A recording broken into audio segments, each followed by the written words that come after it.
Chapter 951. Outside the clothing shop. A horse carriage was parked at a certain alley on the street. At a certain moment, a young voice rang out from within the carriage. "Why isn't there any movement inside?" "I don't know. Do you want me to go over and take a look?" The coachman turned back to look at the carriage and asked in a probing manner. "There's no need." A voice rang out from within the carriage. "Wait for another 15 minutes. If there's still no news, we'll leave." The coachman nodded. He had just turned around when he saw a few figures walking out from the shop toward the horse carriage. His countenance changed, and he was about to shake the reins to leave when he turned back and saw a man sitting on the other side of the horse carriage, smiling at him. "This brother, how are you?" Li Yi and Chun Chong stood in front of the horse carriage, looking at it and said, "Come down." There was no movement in the horse carriage. After an unknown period of time, the curtains of the carriage were pulled open, and a young man walked out from within. The moment Chun Chong saw that young man, his countenance turned extremely grim. "Lord Chun, how have you been?" The well-dressed young man tidied up his clothes, cupped his hands together, and smiled at Chun Chong, looking like an old friend whom he had not seen for many years. Over 10 people who looked like guards appeared behind him at the same time. "This is?" Li Yi looked at Chun Chong and asked. "This commoner pays his respects to Prince Enchanting." Chun Chong bowed slightly, indicating the identity of the person before him.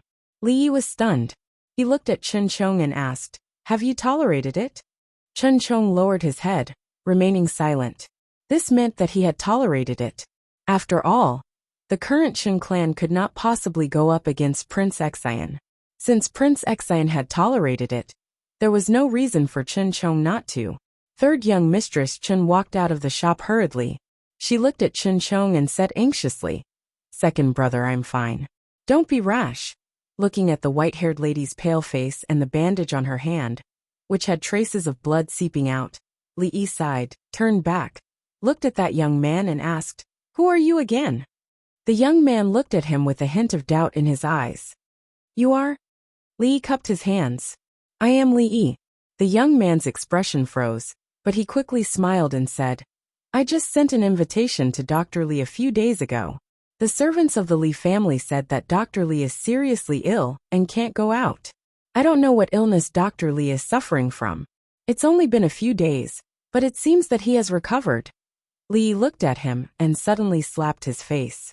Before he could react, Li Yi asked, "Now do you know what illness I have?" Hysteria, intermittent hysteria. The emperor personally issued an imperial edict. Hitting people in Jingdo is not illegal. Half of the young man's face had temporarily lost all feeling, and an expression of disbelief appeared on his face. At the next moment, the young man pointed at Li Jia and said fiercely, "How dare you? I'm Prince Enchanting, Li Jia. How dare you?" Li Yi was puzzled. "Believe in what?" "Prince Enchanting, Li Jia." "What Jia?" "Prince Enchanting, Li Jia." "Why are you speaking so loudly? So what if he's called Li Jia? So what if he's called Li Jia? How dare you make fun of me?" "Pa." Li Yi slapped the other side of his face again, looked at him and said, "What do you mean by believing in Zhu or not? Young man, can't you straighten out your tongue before you speak?" Earlier, it was only half of his face. Now it was his entire face. The young man could no longer speak. Li Yi looked at Chun Chong and asked in a soft voice, "Have you calmed down?" A hint of elation appeared on Chun Chong's face as he shook his head slightly. It was just 2 slaps. How could his anger be appeased? If the Chun clan was still the Chun clan, and Prince Enchanting was not Prince Enchanting, it would already be letting him off too easily. "If you still haven't vented your anger." Li Yi took out the dagger that Mississippi Lu had given him from his sleeves and handed it to Chun Chong, saying, "This is for you. Do it yourself." Reality once again proved that Chun Chong was a man who did not mean what he said. Li Yi kept the dagger and looked at Chun Chong with a hint of puzzlement on his face. He asked, "What happened earlier?" The over 10 guards behind Prince Enchanting all drew their weapons and dropped them onto the ground almost at the same time. The unkempt old man threw a peanut into his mouth, and that man ran over with a fawning expression, asking, "Senior, are you thirsty? Would you like a cup of tea?" Prince Enchanting regained his calmness.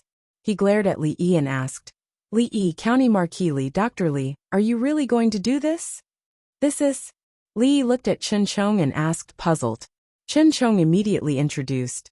This is Prince Exian. Li Yi looked at him and said in astonishment, Prince Exian, what did you mean by that? Let's go. Prince Exian did not throw him another look, and turned to get into the carriage. The guards behind him heaved a sigh of relief, picked up their weapons, and left quickly. Things happened very quickly. Before the crowd on the streets could gather, they dispersed very quickly. Third young Miss Chen looked at him worriedly. You, how could you do this? That's Prince Exian. Li Yi walked over, looked at him, and asked in concern.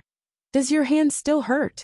In this world, other than his family and friends, there were two people whom he would definitely not allow anyone to hurt. One was because he could not give up on his bloodline, and the other was because of a debt that could not be made up for. Regardless of whether it was King Shu or Prince Exian, there was no need for them to consider these things.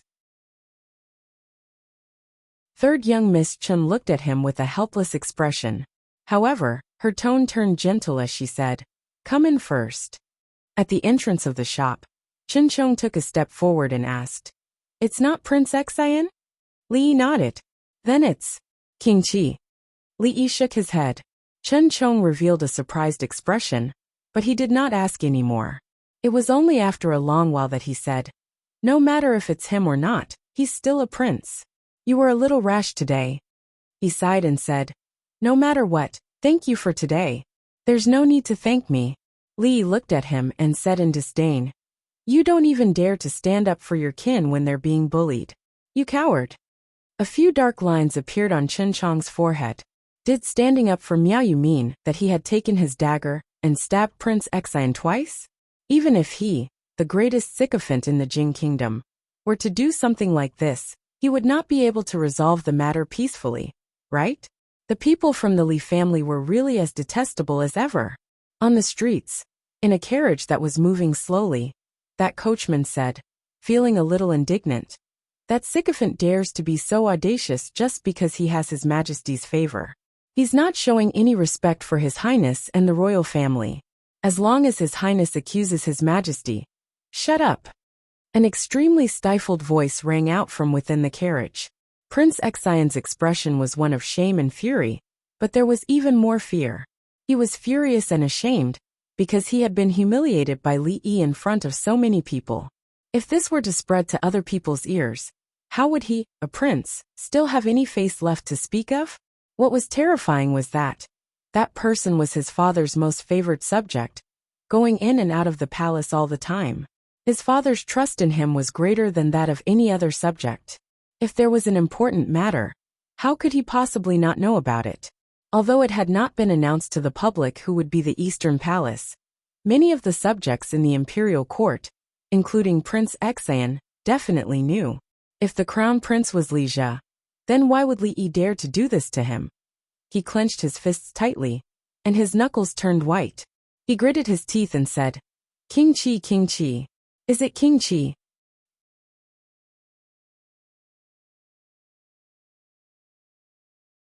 Chapter 952. The news of Prince Exian being slapped in the face in public spread like wildfire. During this period of time, everyone in the capital had their eyes on Prince Exian and Prince Qi. If something were to really happen to them, no one would be able to hide it. Moreover, this had happened in broad daylight, and the process was very simple. There was no need for too much guesswork. Although not everyone knew about the relationship between the Chun clan and Prince Exian, many officials and nobles in the capital knew about it. Chen Qing was Prince Exian's uncle. Compared to King Shu, Prince Exian should be closer to the Chun clan. However, a long time ago, the Chun clan had firmly stood on King Shu's side.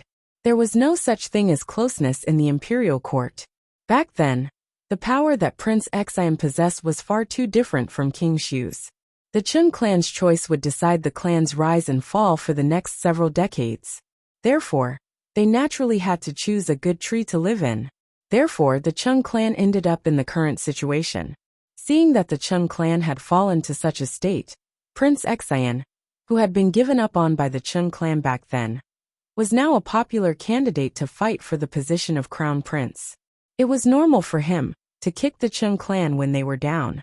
It was not strange for him to be slapped in the face when he was down. With His Majesty's previous decree, it wouldn't be a problem for County Marquis Li to beat up a few people in the capital. Although this person was Prince Xian, wasn't there still the precedent of King Shu? Some people felt that it was strange. Prince Xian and the Chung clan did not have a good relationship, but the Li family and the Chung clan seemed to have a deep feud. To think that they would stand up for the Chung clan and slap Prince Xian. It was really hard to distinguish the complicated relationship. There were also people who felt that Li Yi was arrogant and condescending, relying on His Majesty's favor and trust to look down on even the princes. Such a person would be a sycophant in any dynasty. When the new emperor took over, he would definitely not have a good ending. Of course, there were even more people who felt that Prince Xian would not be able to fight for the position of crown prince this time around. Although that legendary County Marquis Li often did shocking things, he had never been a rash person. Otherwise, it would have been impossible for him to reach his current position over the past few years. This meant that he was not afraid of Prince Xian's revenge. It was because Prince Xian was just Prince Xian. Prince Xian, who was going to start preparing to return to his conferred land after the imperial court meeting. This was a piece of news that shed a bright light on the confusing struggle for the throne. Qi Manor. The Prince of Qi was pacing back and forth in his residence. Hearing the sound of footsteps coming from outside, he hastily walked out and asked a servant, "Has it been confirmed? Is this matter true?" That servant said agitatedly, "Your Highness, this matter is absolutely true. I've already verified it a few times. That Lord Li has really made a move against Prince Xian." "Haha, as expected, as expected." Laughing maniacally, the Prince of Qi declared, "Prepare a generous gift for I and deliver it to official Li's residence." Yes, that person immediately retreated. He was thinking about how generous and heavy the gift was. Before the hysteria broke out, Li Yi had already predicted the impact of this incident. The situation in the capital was very complicated, and the current situation was very chaotic. If something were to happen to Prince Xian, it would cause quite a big commotion. What followed after was all sorts of guesses. There were so many princes in the capital, and these two slaps had eliminated a wrong answer for them. Those small clans who had submitted to Prince Xian early on would be able to immediately look for another ruler. They would definitely feel especially grateful toward him. The facts proved that his guess was right. Very soon, someone came to deliver a gift. Fong, who had not been seen for 2 days, walked in and asked, "Young master, are you going to accept the gift from the Prince of Qi Manor?" Li Yi waved his hand. No, one must have a bottom line. He understood the reason why the Prince of Qi had sent a gift. The two princes who had been in the limelight during the fight for the throne in the capital were the Prince of Qi and Prince Xian. Now that Prince Xian had been eliminated as the wrong answer, the Prince of Qi was confident and naturally wanted to send a gift to express his gratitude. However, the Prince of Qi was also a wrong answer. If Fong Xingjian were to accept his gift, wouldn't it give him the misconception that he was already halfway to the throne? "All right, I'll get them to bring it back." Fong took a few steps, gave it some thought, and then turned back to ask, "Are you really not going to accept it? Is the gift from the Prince of Qi very heavy?" This was a matter of principle, and not a matter of whether the gift was heavy or not. Li hesitated for a moment, looked at Fong, and asked, "How heavy is it?" In a certain aristocratic manner in the capital, a servant ran into the study anxiously and said anxiously, "Old master, bad news. Lord Li has accepted the Prince of Qi's heavy gift." "As expected?" "As expected." "For real?" "For real. Prince Xian isn't a good person. Prepare the carriage. I'm going to pay a visit to His Highness the Prince of Qi immediately." In the study, a man hurriedly changed into casual clothes and was about to leave. The servant asked out of curiosity, "Old master, since Lord Li has accepted the Prince of Qi's gift, does this mean that His Highness the Prince of Qi is the crown prince that His Majesty and the officials have decided on?" What do you know? The man waved his hand. If not, why would Lord Li accept the Prince of Qi's gift? Could it be that he covets those things? Qin Manor. Qin Xiang looked at the letter in his hand, shook his head slightly and mumbled, "This matter is already muddy enough. Does he still want to stir it up further?" Prince Exian Manor. He really accepted it? Prince Exian slumped weakly onto the chair, his countenance pale. That person had slapped him in the face and accepted the Prince of Qi's gift. Was there a need to say more about the meaning behind this? He had lost. He had completely lost. Li. Prince Exian's gaze looked toward the empty space outside the door. He gritted his teeth and revealed a venomous expression in his eyes. "Prepare the carriage. We're going to the Prince of Qi Manor." "Lord Butler, just send me off here." A man smiled and walked out from the Prince of Qi Manor, saying, "In the future, I'll definitely follow His Highness's lead." He walked down the stairs, and a luxurious carriage happened to stop at the manor's entrance. Prince Exian." When the man saw the young man who came down from the carriage, he broke into an awkward expression. After all, he had just said that he would follow Prince Exian's orders at the Prince of Exian Manor yesterday. Today, he was at the Prince of Qi Manor's entrance, and he was even seen by the person involved. Women who had two hearts were not likable, and men who were fickle and two-timing were not good people either. The middle-aged man lowered his head and immediately left in shame. Prince Exian did not look at him. His gaze turned toward the Prince of Qi Manor and said, "Bring me to meet Brother Qi Manor." The Prince of Qi Manor was seated in the main hall.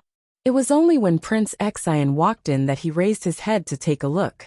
After Prince Exian walked over, he knelt down on one knee and said loudly, "Greetings, brother." The Prince of Qi Manor was stunned for a moment, but he instantly understood what Prince Exian meant. He broke into a victorious smile, walked over, and gently helped Prince Exian up. He smiled and said, "There's no need to be so polite between us brothers. Since it was a fight for the throne, there would naturally be people who would succeed, and people who would fail. Those who failed would usually not end up well. For Prince Exian to have done such a thing before the results were announced, the meaning of him surrendering was very clear. I've heard about what happened today." The Prince of Qi Manor looked at him and said slowly. The Prince of Qi Manor looked at him and said slowly, "That Li Yi is really going overboard. Slapping brother's face is the same as slapping the royal family's face. It's the same as slapping my face." Prince Exian knew that the Prince of Qi Manor's words were filled with righteous indignation and might be feeling very happy inside. Therefore, he did not continue on this topic. He knelt down once again and said respectfully, "Since I've lost, I'll be at brother's disposal in the future. I only hope that brother will spare my life on account of our past relationship." The Prince of Qi Manor's countenance was a little grim. He helped Prince Exian up once again and said unhappily, "What are you saying? Since we're both princes, it's inevitable for us to fight for the throne. No matter who wins or loses, we're still brothers. Do you think that I, the prince, will do something so disgraceful and immoral?" Of course, part of the reason why the Prince of Qi Manor's countenance was not very good was because his thoughts had been seen through. Although the Prince of Qi Manor had won against Prince Exian for now, there was no guarantee that Prince Exian would not have such thoughts in the future. The simplest and most convenient method was of course to kill him and end everything once and for all. However, if Prince Exian were to do something like this right after he ascended to the throne, it would be a source of ridicule for others. Moreover, Prince Exian knew how to adapt to the circumstances, so the Prince of Qi Manor could not go overboard. "Thank you, brother." Although Prince Exian did not dare to do this, he still said respectfully, "I'll congratulate brother in advance." The Prince of Qi Manor smiled. The truth was already very clear, and there was no need for him to hide it anymore. Although this is a great joyous occasion for brother, Prince Exian looked at him and said, "There's one person that brother must be on guard against." The Prince of Qi Manor looked at him and asked, "You're talking about Li Yi?" Prince Exian nodded and said, "This person has already made a name for himself in the imperial court and is able to influence the situation in the imperial court. He's also arrogant and despotic. To think that he doesn't fear the royal family now. I'm just afraid that when the time comes, he'll be a threat to brother. The Prince of Qi Manor fell silent for a moment before suddenly patting Prince Xian's shoulder and saying with a smile, "Don't worry. The day brother ascends to the throne will be the day that crafty subject dies."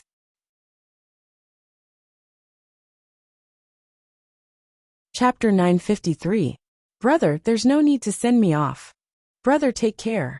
Regardless of what they were thinking, at the very least, when Prince Qi and Prince Xian walked out of the hall, their faces were filled with smiles, looking like brothers. After walking out of the Prince Qi Manor and getting into the carriage, Prince Xian's countenance turned grim. Putting aside the fact that he had become the true loser in the fight for the throne, as a prince, he had even been humiliated on the streets. The worst thing that had happened in his entire life had happened in these 2 days. "I want to see how long you can continue to be smug," he gritted his teeth and said coldly. "Before that, I'll settle a small debt first." He lifted the curtain and said in a soft voice, "Help I investigate something." After returning to the hall, a hint of a cold smile appeared on Prince Qi's face. So what if he had authority over the entire court? So what if he could cover the sky with one hand? No matter how much his father favored him, when he ascended to the throne, it would just be a single decree for him to be dealt with. There were too many such examples in history. The ruler was the ruler, and the subjects were the subjects. If the ruler wanted the subjects to die, the subjects had no choice but to die. How could a mere county marquis have the capability to rebel? Is this a rebellion? Lu Dio rubbed his head and said in a soft voice in the county yamen. As the year approached, there were more matters to handle in the yamen. There was a huge flow of people in the capital, and it was hard to maintain law and order. There would be over 10 small cases of theft and robbery every day. Although there were no major cases, just these trivial matters were enough to give him a headache. What made him even more vexed was that when the constables in the yamen were investigating some old cases, they discovered some new clues. This caused him to feel a chill in his heart. This included the case of the son of the former assistant minister of the Ministry of Works. Although it had been a long time, that case was too important. The number of deaths was high, and the way they died was so tragic that it attracted the attention of the entire capital. Even if it was hard to close the case, it was impossible to just let it go so easily. Thankfully, there were finally some clues to this case. Holy religion. As the mystery of that thing called holy religion was gradually revealed, Lu Dio felt as if he had sensed a huge hibernating beast hiding somewhere in the capital, secretly observing everything. This feeling made one's hair stand on end. How many people did the holy religion have in the capital? Who was the person called the Empress? He had no way of knowing, but it was precisely because of this mystery that people were afraid of. The new year was approaching, and the Imperial Court Conference was approaching. They could not afford to have any trouble during this period of time. In the coming year, they would have to report this matter to the Imperial Court and treat it seriously. Li Yi had a headache. The old madam had already told him several times that only when the family ate together on New Year's Eve could it be called a reunion dinner. If there was one less person, it would not be a reunion. The one with the least was naturally drunk in ink. Even Rui had mentioned to him several times that it wasn't appropriate for the Li family to live outside all the time, as outsiders would gossip about her. But the problem was that drunk Emma was still thinking of ways to win over her best friend and add another mistress to the Li family. The time was not very ripe yet. This was really a headache-inducing matter. Li Yi was trying to persuade drunk Emma otherwise. He would have to persuade the old madam and Rui when he went back. Rui was the easiest to talk to, but the old madam was not easy to deal with. She could use that kind of sincere tone to talk in his ear for a whole day. In the whole family, besides Mississippi Lu, she was the person that Li Yi was most afraid of. Persuading drunk Emma alone was easier than persuading both of them. "I'm fine with anything." Drunk Emma looked up at him and said, "But if I move over now, Sister Ruwaching will definitely not go with me. It's not the right time, and I'm afraid it will have the opposite effect." Li Yi thought about it and felt that one couldn't always think of simple and easy things. Sometimes one had to challenge difficult things. Drunk Imo suddenly looked at him and asked, "There's a question I want to ask you." "What is it?" Li Yi smiled. His expression was unchanged, but his heart immediately became alert. She looked at Li Yi and asked curiously, "Me and sister were watching. Who did you like first?" Li Yi looked up at the night sky, as if thinking. After a moment he shook his head and said, "Tonight's moon." Drunk Imo looked at him and said, "There's no moon tonight, not even stars." No, there were stars. A few starlights appeared in Li Yi's eyes, streaking across the night sky and flying in this direction. The starlight fell on the roof and ignited a raging fire. It was not starlight but fire. Drunk Imo was startled, and her expression changed. She said, "Sister Ruoching is still inside. Protect her," Li Yi said in a low voice, and a maid-like woman at the door flashed and appeared beside Drunk Imo. A few more spots of light flew in different directions, and at the same time, a few figures appeared in the night sky, rushing in the direction of the fire.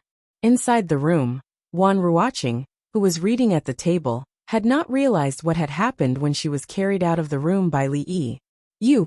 Her face was red, and it was not until she was carried into the courtyard by Li Yi and saw the fire on the roof that her face began to turn pale. "Is there anything important in the room?" Li Yi asked quickly, ready to rush in again. The fire on the roof had spread, and it would not spread to the room for a while. It was too late to put out the fire, but there was still time to move some things out of the room. "No." Wan Ruoching grabbed his hand and shook her head.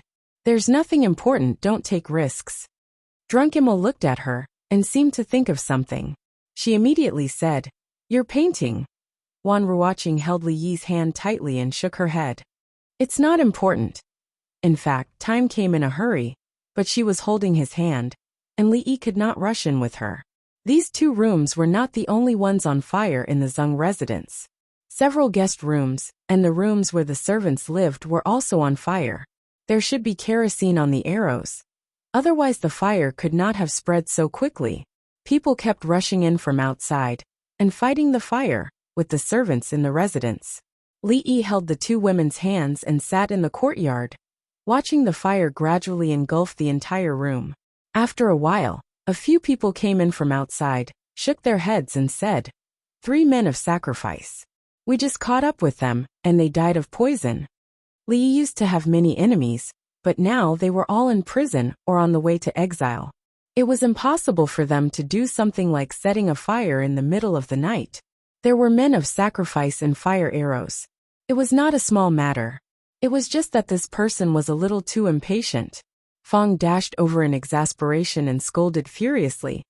"That damned person is so immoral. 5 rooms have been burned. No one will be able to stay here tonight." Li looked at the fire and said in a soft voice, "Prince Exan." "What? Prince Exan?" Fong was stunned for a moment, then he turned and walked out. "I'll bring people to burn down Prince Exan residence right now." Li pulled him back in time. The people were already dead, and there was no evidence. How could they accuse Prince Exan? Even if it was found out that Prince Exan had instructed others to do it, which of the charges of setting fire to a commoner's residence and setting fire to the prince's residence was greater? Recently, the weather had been dry, and the residences of the nobles were all closely connected.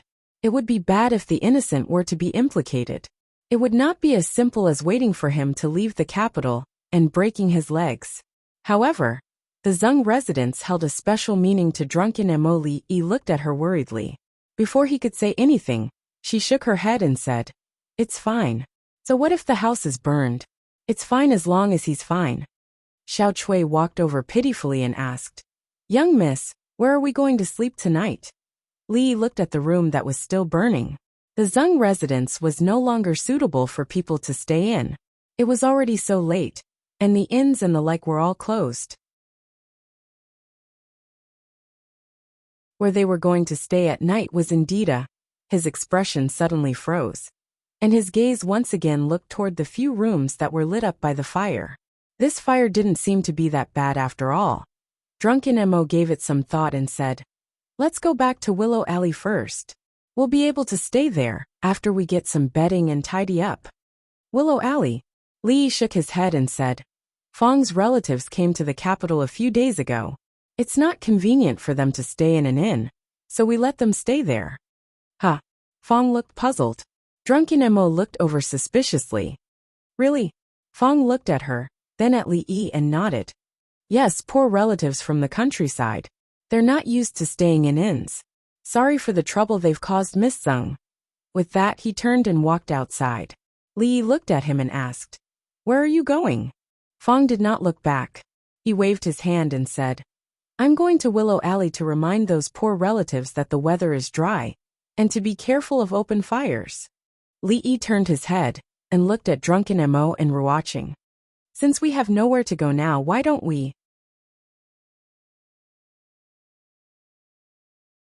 Chapter 954. The atmosphere in the Li family was different from the manners of influential officials outside. The adults had good tempers, and even if the maids and servants accidentally did something wrong, they wouldn't punish them too much. Gradually, the servants also became more relaxed. They would still do what they needed to do, but they would be at ease and wouldn't need to be afraid. There would be great rewards during festivals, and they would even be allowed 2 days off every month. Such a situation was impossible to exist anywhere else in the capital. However, today, everyone was on full alert, not daring to slack off in the slightest. This was the second madam's first day back. If anything were to happen, the adults wouldn't beat or scold them, but they would definitely deduct all their rewards for this month. The maids were busy, occasionally glancing at a certain hall. They had thought that the madam and the second young mistress were already top-notch beauties in the world, but they hadn't expected that the second madam wouldn't pale in comparison. Even Miss Wan, who had come together with the second madam, who might be the third madam, wasn't an ordinary beauty. "Sister, please have some tea." In the hall, Drunken Mo held a cup of tea and handed it over to Rui with a smile. Rui put the tea at the side, got up, and took her hand, smiling. "Sister, don't stand on ceremony. Come and sit." Although there was still a ceremony missing, it was just that. The Li family was easy to enter but hard to leave. Once she entered the Li family, she could forget about leaving. What had happened yesterday was actually very simple. Prince Exian had sent people to burn down the Zheng residence, and Willow Alley had been occupied by Fang's relatives. It wasn't a good idea to bring 2 unmarried ladies to an inn in the middle of the night, and it would inevitably attract criticism. Bringing them back home to settle down was the best solution. The old mistress, who had heard the news, had rushed over in a hurry. She had been busy until the middle of the night, and then rested here directly. She had also decided on the date of the wedding at the end of the next month. She had gotten someone to calculate the date in advance, and they had already missed a few auspicious dates. The next suitable date would be next month. Drunken Mo hadn't actually thought of this, but since the old mistress had spoken, she couldn't refute. Thus, she had agreed in a daze, which led to the scene in the morning. What surprised Li Yi was that Ruoqing hadn't rejected moving in with Drunken Mo last night. If she hadn't agreed first, Drunken Mo probably wouldn't have agreed either. Prince Exian had set the fire. He couldn't even bear to settle the score with him. Fang stood in the courtyard, looking at the 3 women who were whispering in the room. Then, he looked at Li Yi and asked in a low voice, "Young master, tell me, did you get someone to set the fire yesterday?" Li Yi frowned at him and asked, "Do I look like that kind of person? You saw those death warriors with your own eyes. Besides, would I let them take such a huge risk?" Old Fang gave it some thought and nodded. He then asked, "Then son-in-law, tell me honestly, is Prince Exian one of us?" Fang's question was a good one. Even Li Yi himself had once had such a question in his mind. "I suddenly can't bear to." Li Yi thought about it and said, "Why don't we just break his 2 legs? You said it was 2 legs last night." 2 legs? The fire in the Zheng residence wasn't a big deal, but it wasn't a small one either. It didn't cause much of a commotion last night, and it didn't cause much trouble during the day either. Of course, some people couldn't hide it even if they wanted to. Zheng Shichen walked in anxiously. When he saw Li Yi, he went straight to the point and asked, "How's Drunken Mo? Are you injured?" Li Yi shook his head and said, "Only the house was burned. No one was injured. That was the Zheng residence after all." Seng Shichen's face revealed a hint of sadness. He shook his head and said, "It's fine if the house is burned. It's good that everyone is fine. What about the arsonist? Have you caught him? He only found out about this in the morning. He came here in a hurry and didn't go to the county office to ask about the situation." Li Yi shook his head. "They're all kamikaze warriors." "Kamikaze warriors?" Seng Shichen frowned. "Prince Xan? Even for the influential officials in the capital, kamikaze warriors weren't easy to nurture. It required a huge amount of resources. Perhaps only those princes would be able to use kamikaze warriors to set a fire. If there were only clues about those kamikaze warriors, it would be difficult to investigate this case. Even if Prince Xan couldn't become the crown prince, he was still a prince. Even if he was found, there wouldn't be any severe punishment. Knowing that Li Yi had his own thoughts on this matter, Seng Shichen didn't say much. After meeting drunken Mo, he left in a hurry. Not long after, Li Xian and the eldest princess came to visit at the same time. Li Yi said, surprised, "The Imperial Court Assembly is only a few days away. You guys shouldn't be so free, right?" "I already know about the matter." Mingzi looked at him and said, "Even if we manage to find Prince Xan in the end, there probably won't be any results. The Imperial Court Assembly is about to arrive, and many officials have gathered in the capital. You mustn't act recklessly. We'll settle the matter regarding Prince Xan after the Imperial Court Assembly." "Don't worry, I know what I'm doing," Li Yi said, shaking his head. "At most, I'll just burn down his Prince Xan manor." Seeing that both Mingzi and Li Xian were looking at him, Li Yi waved his hand and said, "I'm just joking. It's easy to implicate the innocent by setting a fire. Even if I have to break his 2 legs, I won't do something like setting a fire." "Let's not talk about this anymore." Li Yi shook his head and said, "What about you guys? That matter. How's the preparation?" Li Xian sat down next to him, gulped down a mouthful of tea, and said, "Let's talk about the matter of you setting fire to Prince Xan Manor. Do you have enough manpower? Do you need my help? I can get them to scatter kerosene from the sky." In the capital's largest brothel, Little Zhu walked over with a teapot, pointed to a young man and said, "Hey, you're called Suzhong, right? Let them rest for a while, and have a cup of water. They'll move it later. There's no hurry." The young man called Suzhong wiped off the sweat on his forehead, smiled and asked, "Miss Little Zhu, where are you guys moving to? Is it the Zeng Manor? I might as well get them to send it over directly." It would have been better if Little Zhu had not mentioned the Zeng Manor. At the mention of the Zeng Manor, a furious expression appeared on Little Zhu's face. She waved her hand and said, "It's not the Zeng Manor. I won't be going there in the future." Suzhong asked curiously, "What happened?" "You don't know. Last night, when we were about to sleep, some bad guys secretly released fire arrows. The entire Zeng Manor's house was burned down. Young Miss and I were both frightened." She patted her chest, looking like she still had lingering fears. "I really can't imagine. If we had all fallen asleep last night, would those bad guys have wanted to burn us to death?" Naturally, she did not know how strong the guards in and out of the Zeng Manor were. Even in the middle of the night, there would still be people on duty. Something like that would not have happened. The Zeng Manor was set on fire? Suzhong was stunned. He lowered his head and asked, "Miss Little Zhu, do you know who set the fire?" "I don't know." Little Zhu shook her head. Then, as if she had thought of something, she said, "I think it was some Prince Xan who sent death warriors. Those people are too scary. They're not even afraid of death." "I heard that too." "Sigh. Since you guys have rested enough, quickly move. Just move it to the horse carriage outside. Don't leave anything behind." "All right." The young man agreed readily. A smile returned to his face, and he waved his hand at the people behind him. "Move quickly. Don't delay the young lady's matters." Prince Xan Manor. "What? Only the house was burned?" Prince Xan heard this news from a servant.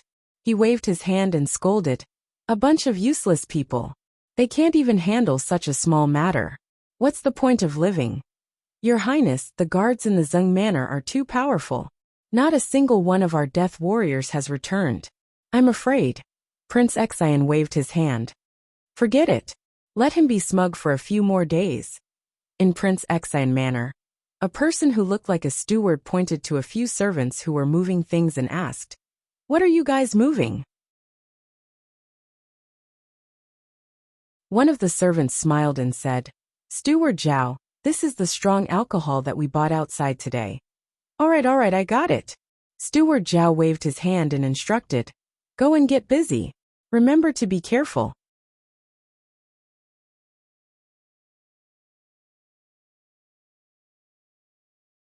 Chapter 955. From his expression, tone and demeanor, it could be seen that Li Xian was very vexed. In order to fight for the throne, other princes disregarded their brotherhood. They fought openly and secretly, and used all kinds of deadly methods. In order not to be the emperor, he couldn't eat or sleep well. He was so haggard that he was constantly thinking about giving up the throne. If the king of Shu, king of Enchanting, king of Qi, or any other king knew his thoughts, they would probably strangle him to death. Li Xian, who was in a dispirited state, suddenly raised his head and asked, "Do you have wine?" Since the last incident, Li Yi had stopped drinking. However, the person in front of him was his best friend, and he was willing to risk his life to accompany him. It was nothing to make an exception for once. As the crown prince, the future emperor, of course, he had to use the biggest bowl and drink the strongest wine. Li Yi stood up, waved his hand to the back, and said to a servant, "Bring out the best wine in the manor." Soon, a servant came with a jar of wine. Li Yi slapped the lid and poured a bowl for Li Xian and Immerse respectively. He picked up his teacup and said, "Today there is wine, today we are drunk. Tomorrow's worries will come tomorrow. Let's drink."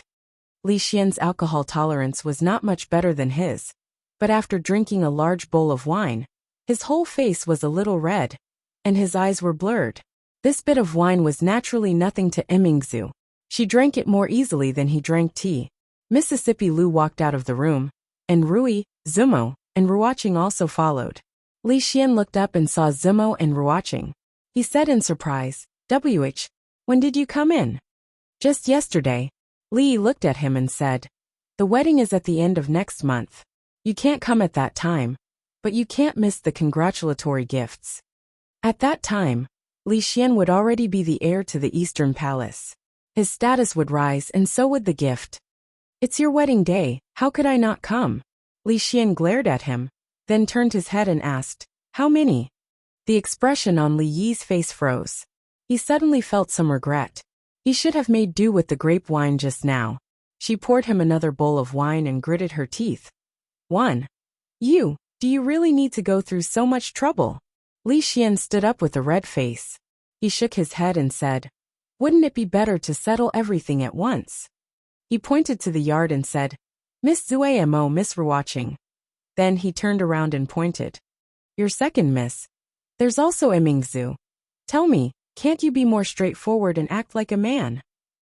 Li grabbed that bowl, pinched Li Xian's mouth, and poured the entire bowl of wine into his mouth. He then slung Li Xian over his shoulder and said, "He's drunk. I'll bring him to rest. In terms of experience and status, which part of me is inferior to Li Chuang? This throne, why should it be given to him?" In Prince Enchanting manner, Prince Enchanting picked up a wine jar. After shaking it a little, he tossed it aside and said loudly, "Go get more wine." In the hall, all the dancers knelt on the ground, trembling with fear. They lowered their heads, not even daring to breathe loudly. Prince Enchanting was clearly drunk. If they were to infuriate him now, they might even be in danger of losing their lives. Immediately, a servant ran out hurriedly into the wine cellar, picked up a wine jar and ran out. When he reached the door, he was stopped by someone. He said anxiously, "Quickly make way. This is what His Highness wants. We can't delay it." That servant said in a deep voice, "These are all top-notch strong wines. His Highness has already drunk so much. If he drinks any more, something will happen. If something were to happen to His Highness, none of us will be able to escape." That person's countenance turned pale, and he asked in a trembling voice, Then what should we do?" That servant took the wine jar from him and pointed to another corner. "Take it there. The wine there isn't very strong, so it won't be easy for something to happen. Many thanks. That person responded, immediately picked up a jar, and ran out. The servant in green placed the wine jar back in its original spot, looked outside and mumbled, "It's going to be dark soon." Li Yi had thought that Zueimo and Ruoqing moving into the house was a joyous occasion. However, by the looks of it now, it did not seem to be entirely the case. He did not know what Rui and Zueimo had talked about for the entire day, but they still wanted to sleep together at night. It seemed that they had a lot to talk about. Since Zueimo and Ruoqing had moved in, Xiaozhu and Xiao Chui naturally had to move in as well. They were different from ordinary servant girls. Like Xiao Huan, they lived in the inner courtyard with Rui and Rui. With this, there were not enough rooms in the inner courtyard. Li Yi lay on the uncomfortable bed in the study, thinking about whether he should go over and deal with Rui and Zueimo since they were sleeping together. Anyway, it was about time. After careful consideration, he still felt that he should not be too complacent. It was not easy to achieve such great progress, and he might not necessarily be able to meet a good person like Prince Exian next time. Although he was no longer complacent, he could not help but feel happy and excited. He lay on the bed, tossing and turning. He did not know what time it was, but he still did not feel sleepy at all. Li Yi stood up, preparing to go to the courtyard to sit, enjoy the wind, and look at the moon. It was better than lying here. The courtyard was very quiet. He walked to the side of the rocking chair and lay down comfortably, placing his hands behind his head. Li Xian was a guy who did not have any tolerance for alcohol. When he was drunk, he would dare to say anything and would never keep his word. Previously, when he was drunk, he had said that he would give the crown prince's consort to him. Until now, he had yet to fulfill his promise. It was the same situation today. If it was not because he had acted fast enough, did he think that he would be able to withstand a few sword attacks from Rui and Emingzu? However, although the situation was not right for him to say those words, his logic was the same. However, there was nothing he could do even if it was troublesome. It was not as if he was going to choose a consort in the future and bring her into the palace after he took a fancy to her. It was something that would happen naturally as their relationship grew. Li gave it some thought and mumbled, "Zueimo will be at the beginning of next year. Ruoqing will be a little later. What about Emingzu?" Li frowned and said, Emingzu won't be able to do it for now. What about Rui? Li suddenly raised his head and saw Mississippi Lu lying on a thick branch of the tree behind him. Her hands were behind her head like him, and her two long legs were crossed. The bright moonlight shone down. Looking up from below, it was as if her whole body was emitting a faint radiance, full of a holy aura. "Rui, what are you doing up there?" "I couldn't sleep, so I came out to look at the moon." Mississippi Lu floated down from the tree and asked curiously, "What did you say about Li Imingzu just now?" Li waved his hand and said, "She can handle political affairs, but her culinary skills are far from good. She can't even make egg fried rice well. She can't even compare to Ruoqing, and she can't even compare to Drunk Ink. She's not much better than you, Rui." Countless lights flashed in his mind. In an instant, he strung the four names together and heaved a sigh of relief. Mississippi Lu looked at him and didn't say a word. Li raised his head and noticed that her face was a little red, appearing a little charming in the night. It wasn't that she was blushing, but that her face had turned red because of the light. She was looking behind him. Li turned back and saw a beam of red light in the distant horizon. No, it was a stretch of red light. Prince Exian's manor was in a state of panic. There's a fire. Quick, put out the fire. Prince Exian's Highness is still in his room. Someone come quickly. This fire can't be extinguished even with water. This is kerosene." The servants of the prince's manor, who had already fallen asleep, were startled awake by the commotion. When they hurriedly put on their clothes and walked out of the door, what they saw was a stretch of fire that soared into the sky, as well as a crowd that was hurriedly scattering in all directions. In a place where no one noticed, a few figures had their hands crossed over their chests. "For Her Highness! For Her Highness! For Her Highness!" After exchanging a few words in a low voice, they turned around, passed through the panicking crowd, and went against the flow. Their figures soon disappeared. Chapter 956. Winter in Japan was a time when fires were more likely to break out. The weather was cold, and poor people relied on shivering to resist the cold, while wealthy people used charcoal to keep themselves warm. If they were not careful, it would lead to a great disaster. After the Zung Manor, Prince Exian's manor also caught fire last night. In terms of scale, degree of destruction, and impact, the former was a far cry from the latter. Not only was Prince Exian's manor burned down, but even the manor's two neighbors were also affected. A few houses in the mansions of two officials in the imperial court were burned down. Thankfully, it was discovered in time, and the damage caused was not great. Prince Exian's manor was in a terrible state. The entire manor was in ruins almost overnight. As for Prince Exian himself, he was also in a sorry state from the fire last night. Although his life was not in danger, his hair was burned. When he was escaping from the house, he tripped over the doorsill and broke one of his legs.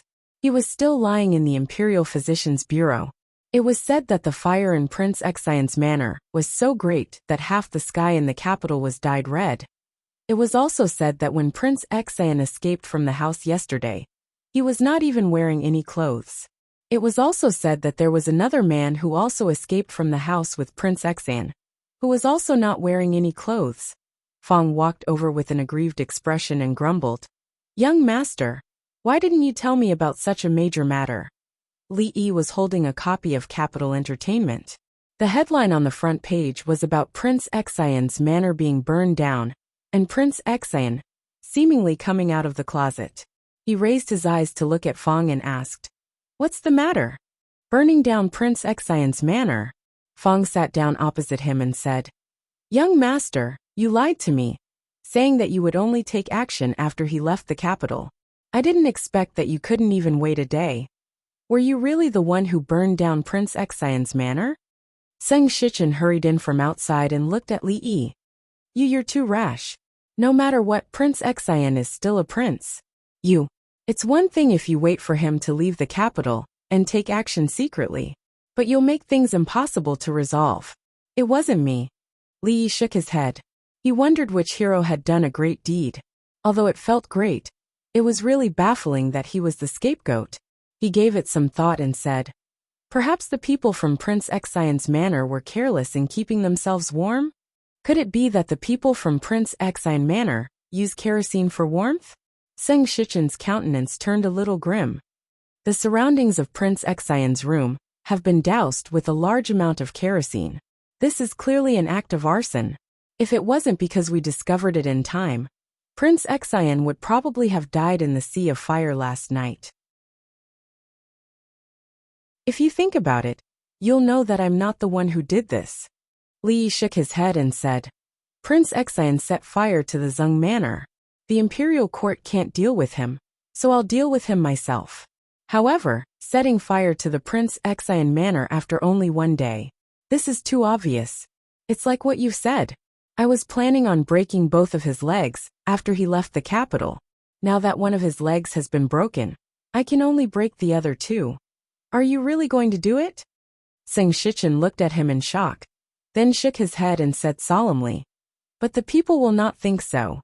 They will only make the simplest guesses. Gossip is a fearful thing." Li Yi put down the limited edition Capital Entertainment in his hand, shook his head and said, "The people in the capital aren't fools. They'll seek justice for me." "Let's hope so." Seng Shichen sighed. "The one who is investigating this case is Lu Dayo.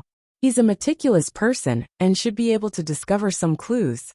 Li Xian and the princess had come together again. Li Yi had already explained earlier, and did not wish to waste his breath. He looked at them and said helplessly, "If I were to say that I have nothing to do with this matter, would you guys believe me? It's him. It must be him." Although Prince Exian's face was no longer as black as before, a large part of his hair had been burnt, and there were still waves of pain in one of his legs.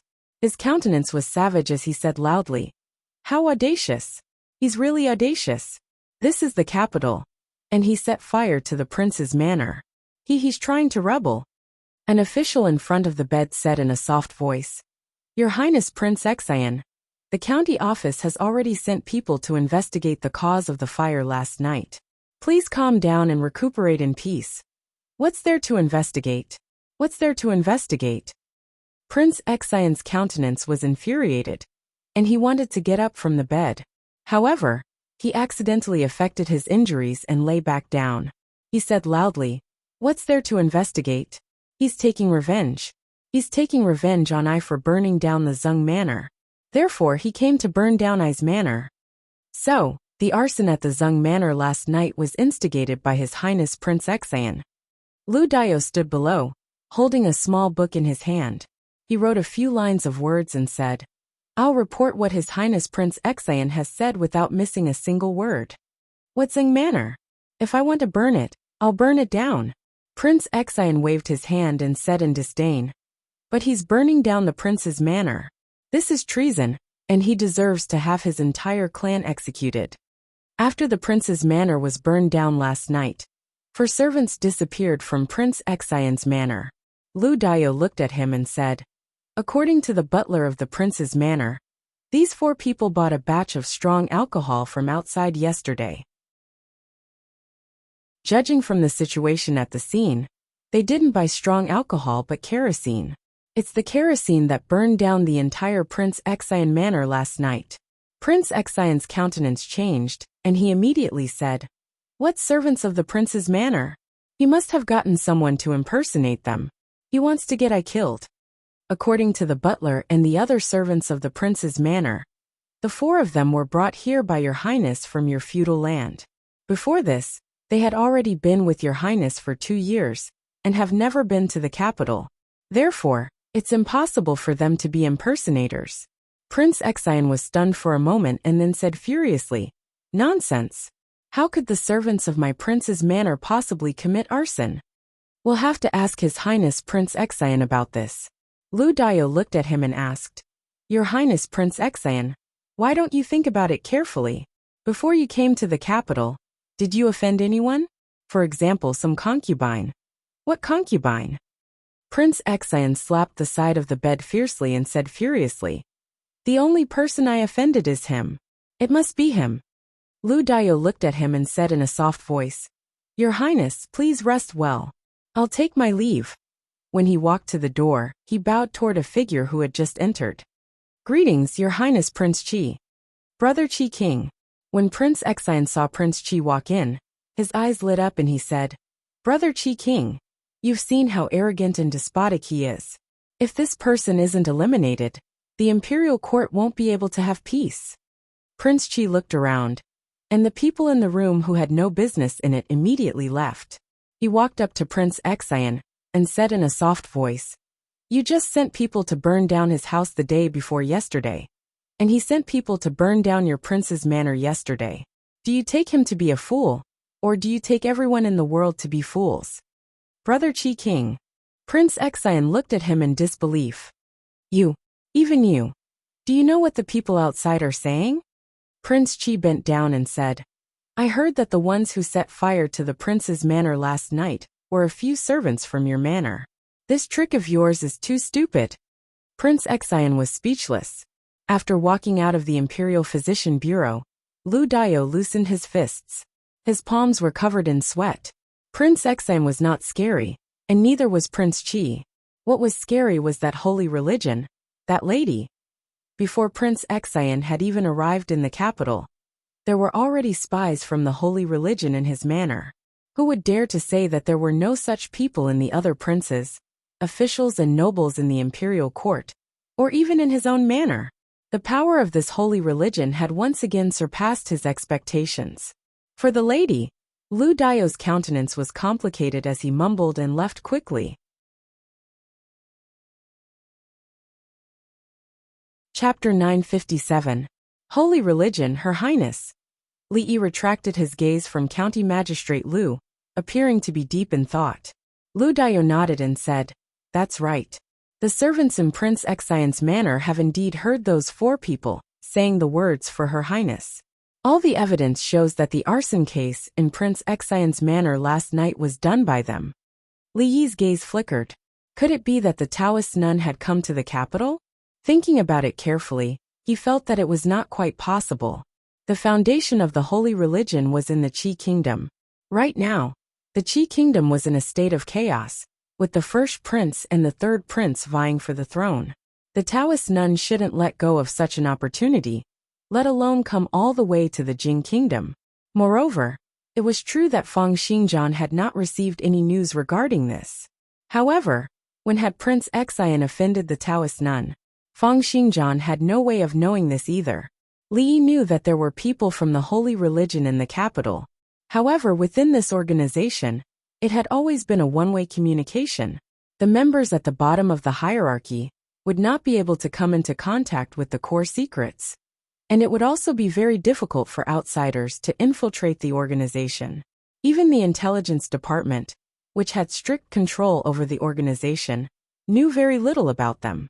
Setting fire to Prince Xian's manor, it could not be ruled out that they wanted to create some big news while the imperial court meeting was nearing. Prince Xian was just lucky to have been chosen by them. No matter what, at a time like this, the authorities would still have to take strict precautions. Li Yi looked at Fang Xingjian, gave it some thought, and said, "Although these people are very well hidden, there will always be some clues. You should pay attention to the cases of people going missing in the suburbs of the capital, or the abnormal movements of some villages. You should be able to discover something." From Li Yi, Lu Dao obtained a lot of information about the holy religion. When he walked out of the Li mansion, he felt as if he had forgotten something. But he couldn't tell what exactly he had overlooked. Although the death of the son of the former assistant minister of the Ministry of Works and the burning of Prince Xian's manor were very far apart, they should have been done by the same group of people. What was their motive? What was the connection between these two cases? Lu Dao rubbed his slightly swollen head. Prince Xian's manor had only been burned down, and no one had died. He had to put this matter aside for now. Quite a lot had happened in the capital this year, and he had to immediately start preparing to report his work at the imperial court meeting. Li Yi didn't think much about the holy religion. Their influence in the Jing kingdom was limited, and the capital was under heavy pressure. After setting fire to Prince Xian's manor, they had already given themselves away a little. If they were to make another move, they would definitely not be able to hide from the imperial court's pursuit. What he should be concerned about was the matter at hand. Although drunken Mo hadn't married into the family yet, she was already the third mistress of the house. For the past 2 days, Rui had been guiding her to familiarize herself with the matters of the house. Today, she was brought over by the old mistress to meet someone. With Rui accompanying her, Mississippi Lu had gone to the alliance, leaving only him and Ruoqing at home. When he sat in the courtyard, Ruoqing brought a cup of hot tea over. Li Yi thought of something and said, "If you want to go out or go to the brothel these few days, I'll accompany you. Don't go out alone." Those people from the holy religion were all lunatics. Li Yi was still a little worried that the Taoist nun would make a comeback and lay her hands on the people around him. Although the possibility of this was very low, he couldn't let them take this risk. Ruoqing looked at him with some worry and asked, "Did something happen?" Prince Xian's residence was burned down. It was done by the people from the holy religion. "I'm worried that they'll do something bad to you." Holy religion? Ruoqing was stunned and asked with some uncertainty, "Prince Xian's residence was burned down by them?" Li Yi nodded and said, "I don't know how Prince Xian offended their heavenly empress, causing those followers to go crazy and take revenge. But he deserved it," Ruoqing said in a low voice. "That heavenly empress should be very powerful. I don't know if she's powerful in other places, but her martial arts are quite powerful. The influence of the holy religion can't be underestimated either. If we were to go up against them, the imperial court would probably have a headache." Li Yi suddenly remembered that he still had the token of the holy sect. It was a token that said that he was under one person and above tens of thousands of people. If something happened to the Taoist nun one day, after thinking about it carefully, he felt that it was best not to have any contact with those people. Although it was true that the influence was very powerful, All of them had been brainwashed and were like terrorists. Just the thought of being surrounded by such people made him feel uncomfortable. Ruoqing asked in a probing manner, "What if the imperial court captures that heavenly empress?" "There probably won't be a good outcome." Li Yi shook his head and said, "The people from the holy religion are cruel, and have probably done a lot of things to harm the imperial court. If the imperial court were to capture their heavenly empress, they'll definitely not let her off. When that time comes, there'll probably be a great commotion in the world." With the Taoist nun gathering such a huge power, no one would believe her if she said that she did not want to rebel. Since ancient times, there had been many such examples. When that time came, blood would definitely flow like rivers and corpses would be strewn all over the place. Ruoqing did not continue asking. She smiled and said, "The brothel has been very busy these few days. I'd like to go over and take a look." Since he had nothing to do at home, Li Yi stood up and said, "I'll go with you." After sending Ruoqing to the brothel, Li Yi and the sloppy old man found a quiet place to drink tea and watch the performance while waiting for her to finish her business. "Miss Wan." "Hello, Sister Ruoqing." "Nice to meet you, Miss Ruoqing." As Ruoqing walked over, the performers in the brothel all bowed to her. They respected and appreciated her from the bottom of their hearts. She was the one who had changed the industry and allowed them, who had traveled from state to state and slept on the streets, to live the good life they had now. After walking into a room, she ordered, "Xiaoqi, go find Su Zheng and ask him to come over." "All right, I'll go right now." A young girl nodded and walked out of the door. Su Zheng was also very famous in the brothel. In the beginning, he had only been a beggar, doing some cleaning every day in exchange for porridge. However, because he was serious and diligent in his work, not fearing hardship or fatigue, he was later promoted to work in the brothel as an exception. Many people here knew of him. Not long later, a young man walked in from outside and gently closed the door. He turned around and suddenly knelt on the ground, saying respectfully, "Your subordinate pays his respects to the goddess." Ruoqing rubbed the area between her brows and said helplessly, "I've already said many times that I'm not your goddess. You've got the wrong person." Su Zheng did not say anything else, but the respect on his face became even more intense. Ruoqing did not argue with him. She stood up, looked at him, and asked, Are you people from that holy religion?" "It's the goddess's holy religion." She clenched her fists slightly and asked again, "Prince Exine Manor, was it you people who burned it?" Su Zheng said solemnly, "He wanted to harm the goddess, so he must be punished." Her knuckles were slightly white, and her voice trembled slightly. "Then the son of the assistant minister of works, those people, are also. All of them deserve to die for attempting to harm the goddess." Ruoqing sat back down on the chair somewhat weakly. Her face was pale as she mumbled, I'm not your goddess." Why are you?" The young man buried his head even deeper and said, "Your Highness, the authorities have already noticed our existence. The capital is no longer safe. For your Highness's safety, this subordinate suggests that we leave this place as soon as possible. Get out. Your Highness, please reconsider. Get out." She had always spoken softly and gently, but at this moment, her tone was so decisive and unquestionable. "This subordinate obeys," Su Zheng said respectfully. Without raising his head, he stood up and left decisively. She stared blankly at the empty room, then leaned over the table and sobbed softly. "Why me? Why now? I'm not the heavenly empress." When he saw her watching again, Li Yi was startled. He looked into her eyes and asked, "What's wrong?" Looking at her appearance, it was clear that she had just cried. Ever since he had known Ruoqing, he had never seen her cry over anything. "It's nothing. I just read a script. It was too sad so I couldn't hold it in." She smiled and shook her head. "Let's go home." "What script?" Li Yi asked in surprise. He suddenly felt a warm and soft touch on his hand. He lowered his head to look at it, and subconsciously clenched it. He no longer cared about the script. He nodded and said, "Yes, let's go home."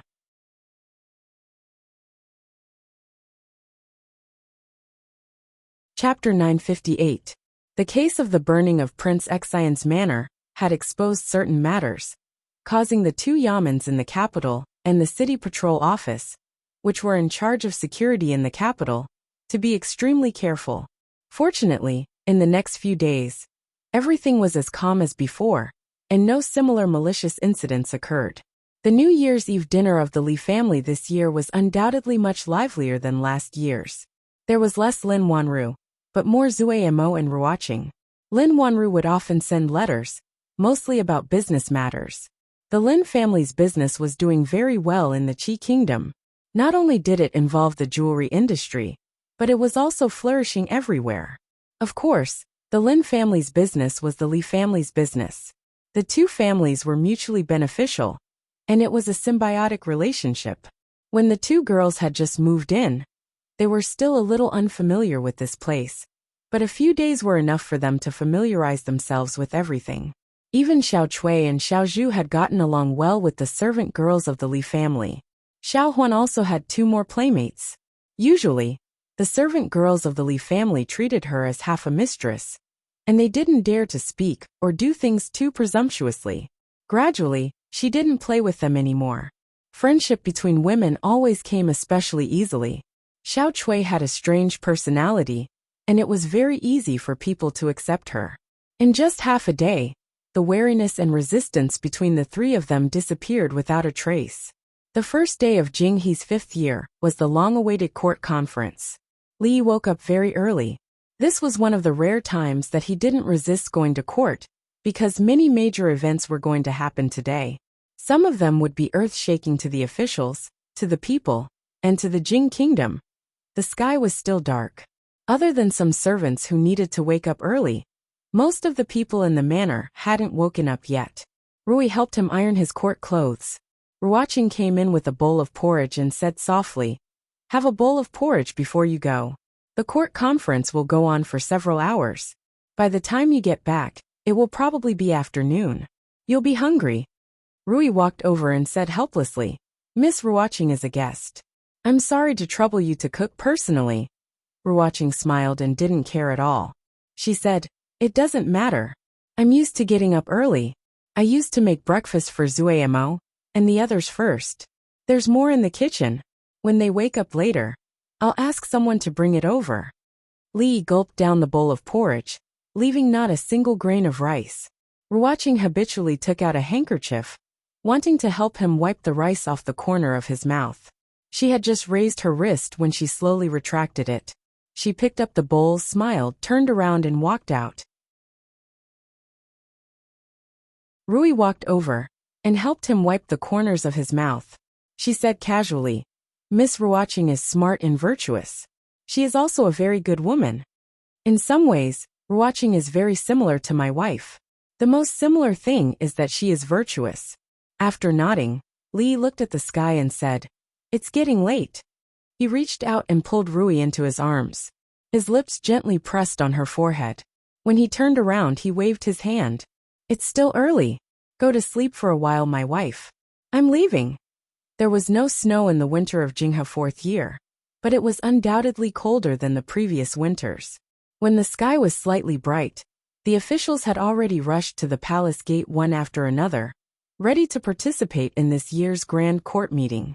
On weekdays, the officials were required to be well-groomed. They couldn't wear too thick clothes under their court robes. Otherwise, they would be caught by the censors. It was unlikely that they would lose their position, but it would be a great humiliation. The morning wind was biting. For the officials who only wore a thin court robe, it was undoubtedly a great torment. Therefore, in front of the palace gate, there were countless officials rubbing their hands and stamping their feet. The censors turned a blind eye to this. After all, if they were to scrutinize them, their almost frozen snot would be considered as not caring about their appearance. Of course, there were also those who weren't cold. When Li Yi came over, he immediately saw the old generals in the crowd who were dressed like bears. The imperial court sympathized with the officials and gave preferential treatment to the elderly. For example, Prime Minister Qin and Prime Minister Shun didn't have to stand there and wait. They could only go in after the officials had entered the main hall. For example, these old generals didn't care too much about their appearance. It wasn't because the emperor was being merciful, but because the censors didn't dare to interfere. Brat, why are you here so early today? I haven't seen you in court for more than half a year. I thought you wouldn't come today. This time around, Li Yi wasn't as warm to old General Shui. He was almost certain that these old generals were the first to know of the old emperor's decision. For so long, he and Imingzu had been deceived by their superb acting skills. Old General Shui patted his shoulder and sighed. Sigh, brat, you can't blame us. There's no benefit in knowing about that matter too early. Li Yi shook his head and didn't dwell on this problem anymore. Since things had already come to this, there was no longer any meaning to what had happened in the past. At the very least, that person was Li Xian and not Prince Qi or Prince Xian. Speaking of the King of Qi, the King of Qi arrived. Today, the King of Qi was dressed in a particularly spirited manner, brimming with health and vigor.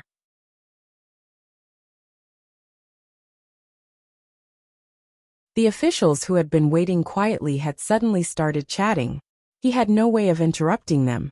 With a gloomy face, he walked to his seat. Brother Qi. Greetings, Brother Qi. Greetings, Brother Qi. Prince Qi was the eldest among the princes, so they all bowed to him. Li Yi glanced at the Prince of Qi, who was surrounded like a moon surrounded by stars. Flabbergasted, he asked, "What are they doing?" Old General Shui said indifferently, "They probably think that Prince Qi already has one foot in the East Palace." "Where did you hear this from?" Li Yi shook his head and said, "How strange. How did Prince Qi already have one foot in the East Palace? Rumors are harmful." Old General Ma looked at Li Yi and suddenly turned to Old General Shui and said, "Old Shui, I think this kid has some of your demeanor when you were young." Old General Shui was furious. "Ma, how dare you scold me?"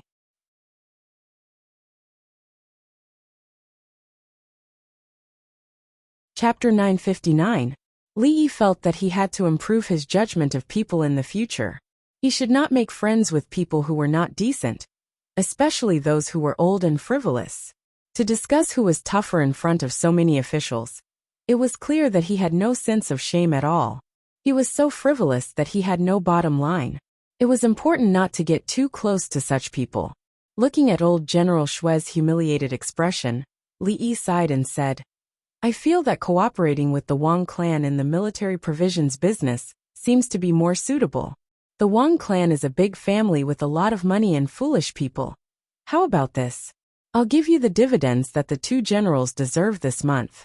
Even if the business doesn't work out, we'll still be able to keep in touch in the future." Haha, I'm just joking.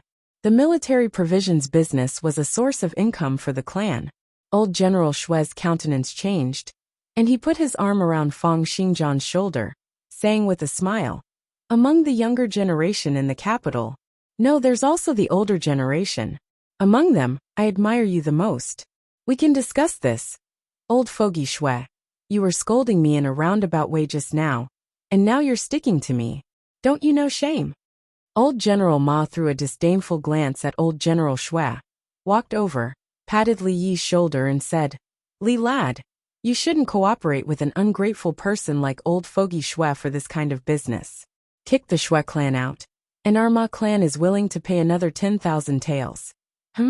Old fogey Ma, your clan is connected to this business because of me. Now, you want to get rid of me after I've outlived my usefulness? I'm going to kill you, you shameless old fogey. Li lad, don't stop me. Today, I'm going to let old fogey Ma know how many eyes Prince Ma has. Don't worry, I won't stop you. Please go ahead." Li Yi quietly returned to his seat, watching the two of them fight. He unintentionally turned his head and took a glance, noticing that there was a gaze on him. When Prince Xian had escaped from the fire, he had broken his leg. However, it had been reattached by the imperial physicians. Other than some slight difficulty in walking, it was not a big problem. His hair was burned, but when he tied it up and put on the crown, it didn't look much different. At this moment he was standing among the princes, looking straight at her, not hiding the hatred in his eyes. Li Yi was a little puzzled. Wasn't the one who had set fire to Prince Xian's manor? Wasn't it that fanatical believer of the holy religion? Why did Prince Xian hate him so much? Had he ever offended him? I don't think so. He was clearly not the one who burned his house. Yet he was still glaring at him like this. Li glared back with a sharp gaze, and Prince Xian shivered. He could not help but take a few steps back and fall onto the ground. What happened to Brother Xian? Someone hurriedly went over to support him. At this moment, the palace gate suddenly opened slowly. The officials immediately shut their mouths and returned to their original positions. The opening of the palace doors signified the official start of the Grand Court Conference. A middle-aged eunuch walked out from inside and shouted loudly with a sharp and thin voice. All officials request an audience. Li Yi's position was extremely close to the front among the officials. He walked through the palace gate and passed through a long passageway. Other than the sound of his footsteps, there were no other noises.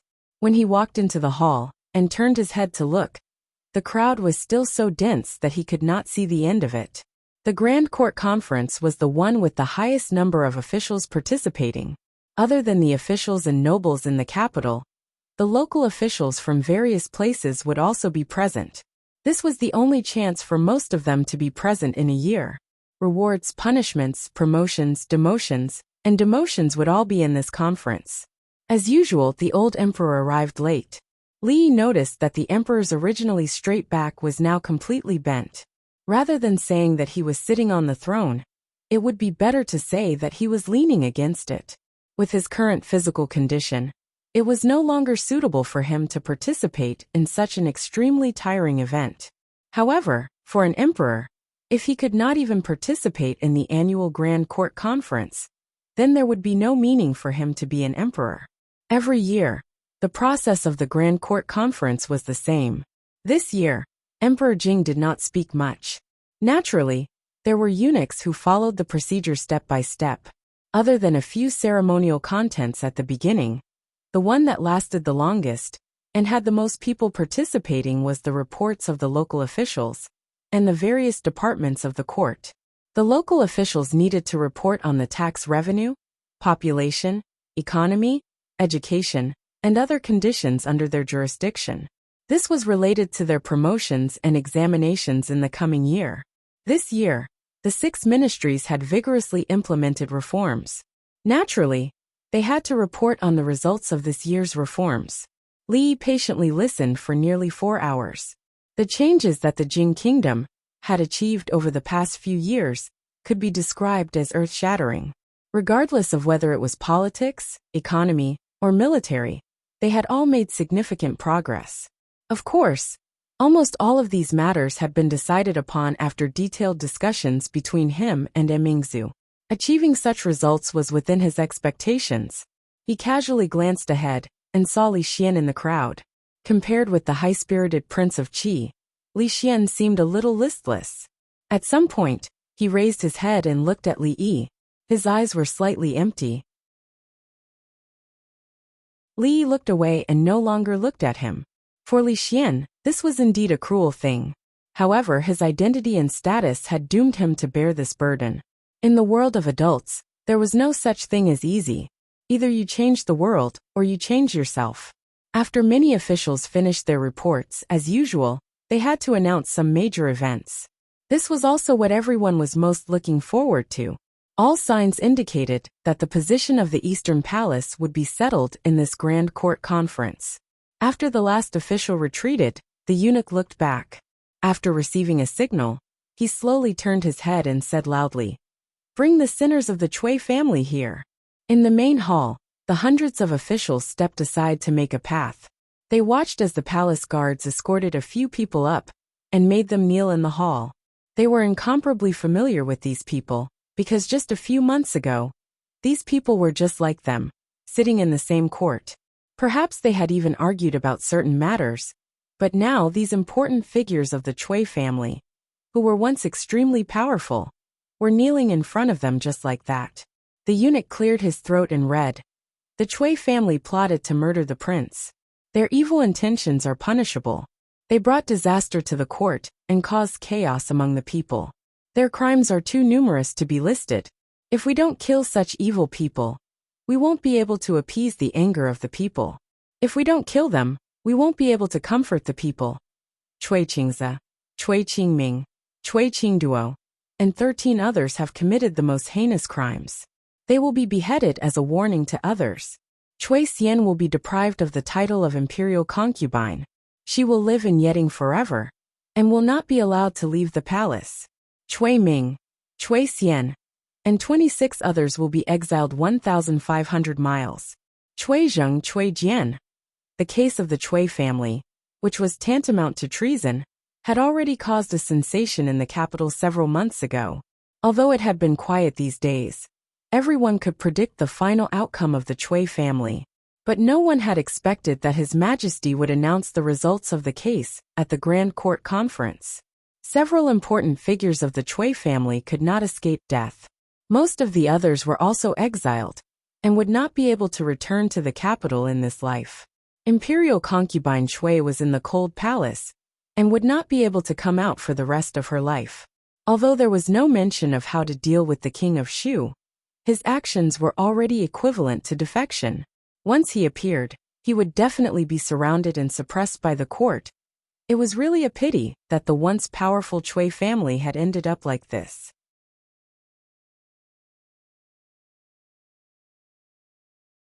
Chapter 960. However, the Cui family had only themselves to blame for such a result, so no one was surprised. Because the crimes they committed were too serious. They plotted to kill a prince, the legitimate son of the emperor. In order to let the king of Shu ascend the throne, they killed the 2 princes of the empress. They didn't stop until the birth of the eldest princess. The empress couldn't bear another child, and no one could shake the position of the eldest son of the king of Shu. The Cui family and imperial concubine Cui used such cruel means to ensure that the king of Shu would ascend the throne. They probably didn't expect that the throne would eventually fall into the hands of Prince Qi, who they had never taken seriously. After the eunuch announced the result, the Cui family was taken away. Then, a few dry coughs suddenly came from the hall. The Cui family has committed heinous crimes, and it's not a pity that they finally got such a bad result. Prime Minister Qin walked out of the crowd, glanced down and said, "You all know that the Cui family is insane. In order to establish the position of the eldest son of the king of Shu, they secretly killed the 2 princes of the empress. However, I'm afraid you don't know that the 3rd child of the empress was also a prince, right?" As soon as the words came out, the officials were in an uproar. "What? Prime Minister Qin, are you serious? How is that possible? The 3rd child of the empress is obviously the eldest princess." "Yes. I still remember that the empress and Princess Ning gave birth at the same time. Princess Ning gave birth to Crown Prince Li Xian. The empress. The uproar lasted for a long time. Even the censors did not stop them, because they were deeply shocked and incredulous after hearing Prime Minister Qin's words. Gradually the uproar subsided. Finally, someone found some clues. The empress and Princess Ning gave birth at the same time. The empress gave birth to the eldest princess, and Princess Ning gave birth to Crown Prince Li Xian. Prime Minister Qin said that the empress actually gave birth to a prince. Prime Minister Shun, the ministers of the 6 ministries, and several other officials in the court looked calm, as if they had already known about it. County Marquis Li and several old generals, who were most trusted by His Majesty, were also not surprised. Most importantly, when Prime Minister Qin said these words, His Majesty did not stop him. Thinking about it, the empress had lost 2 princes. If His Majesty didn't have any doubt in his heart, it would be unreasonable. Thinking deeper, why did Ning Wangfei come to the capital when she was about to give birth? Why did the empress also move out of the imperial palace at that time, and move with Ning Wangfei? The more he thought about it, In the hall, the doubts on the faces of the officials gradually disappeared. The various princes appeared astonished. Prince Xian's countenance turned pale, and Qi King's body trembled, unable to stand steadily. Prime Minister Qin spoke again. Back then, Her Highness lost 2 princes in succession. His Majesty already had some doubts, but the Cui family was powerful. Not only could they stir up the court, but they could even directly intervene in the court. In order to protect the princes, His Majesty made such a decision. His Majesty handed the princes over to Prince Ning, and brought the princess back to the palace. Until now.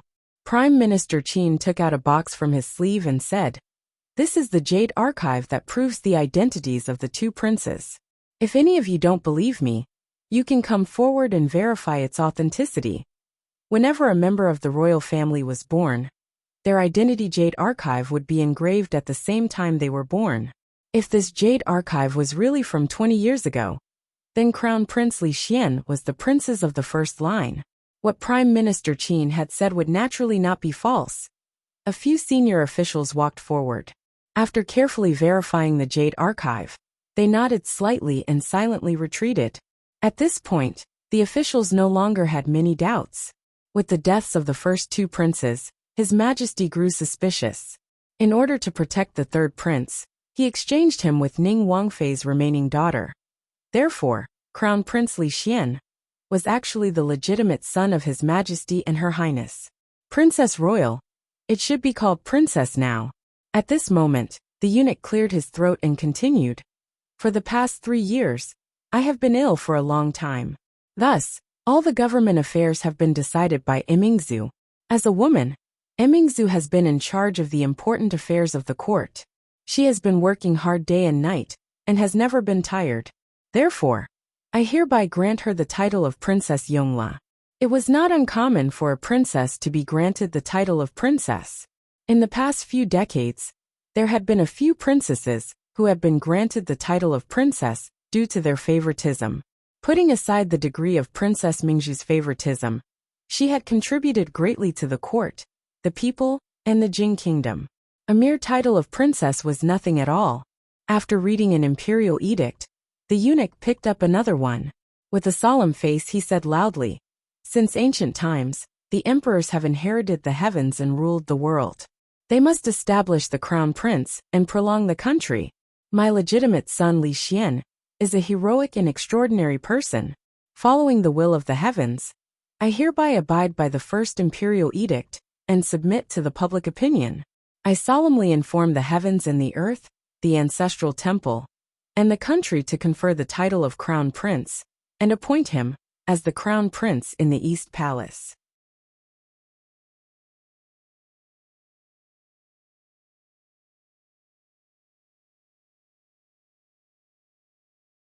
Chapter 961. The Grand Court Conference was coming to an end. Too many things had happened in this year's Grand Court Conference. It was full of twists and turns. The unsolved case from more than 20 years ago, the conviction of the Cui family, the mystery of the origin of the eldest princess and Prince Li Xian, the confirmation of the position of the East Palace, and the future situation in the imperial court. The crown prince had been crowned. The country was stable. The eldest princess assisted the government, and the imperial court was stable. All the unstable factors in the past 4 years of Jing He had been cleared today. There was no doubt that from the 5th year of Jing He, the Jing kingdom would open a new era that had never been created by previous emperors. The last item of each year's Grand Court Conference was the reward for the meritorious officials in the past year. The Jing kingdom was now in full swing of the reform, and many of the measures had achieved initial results. The eldest princess was good at using people, and she specialized in special tasks. In the past year, outstanding talents emerged in all fields, so that the last item of the Grand Court Conference lasted half an hour longer than that of the previous years. Many people received generous rewards. The imperial court no longer promoted nobility, but many people were promoted to official positions. Among them, the reward for County Marquis Li was only a few words, and it was not generous. But people were not surprised about it.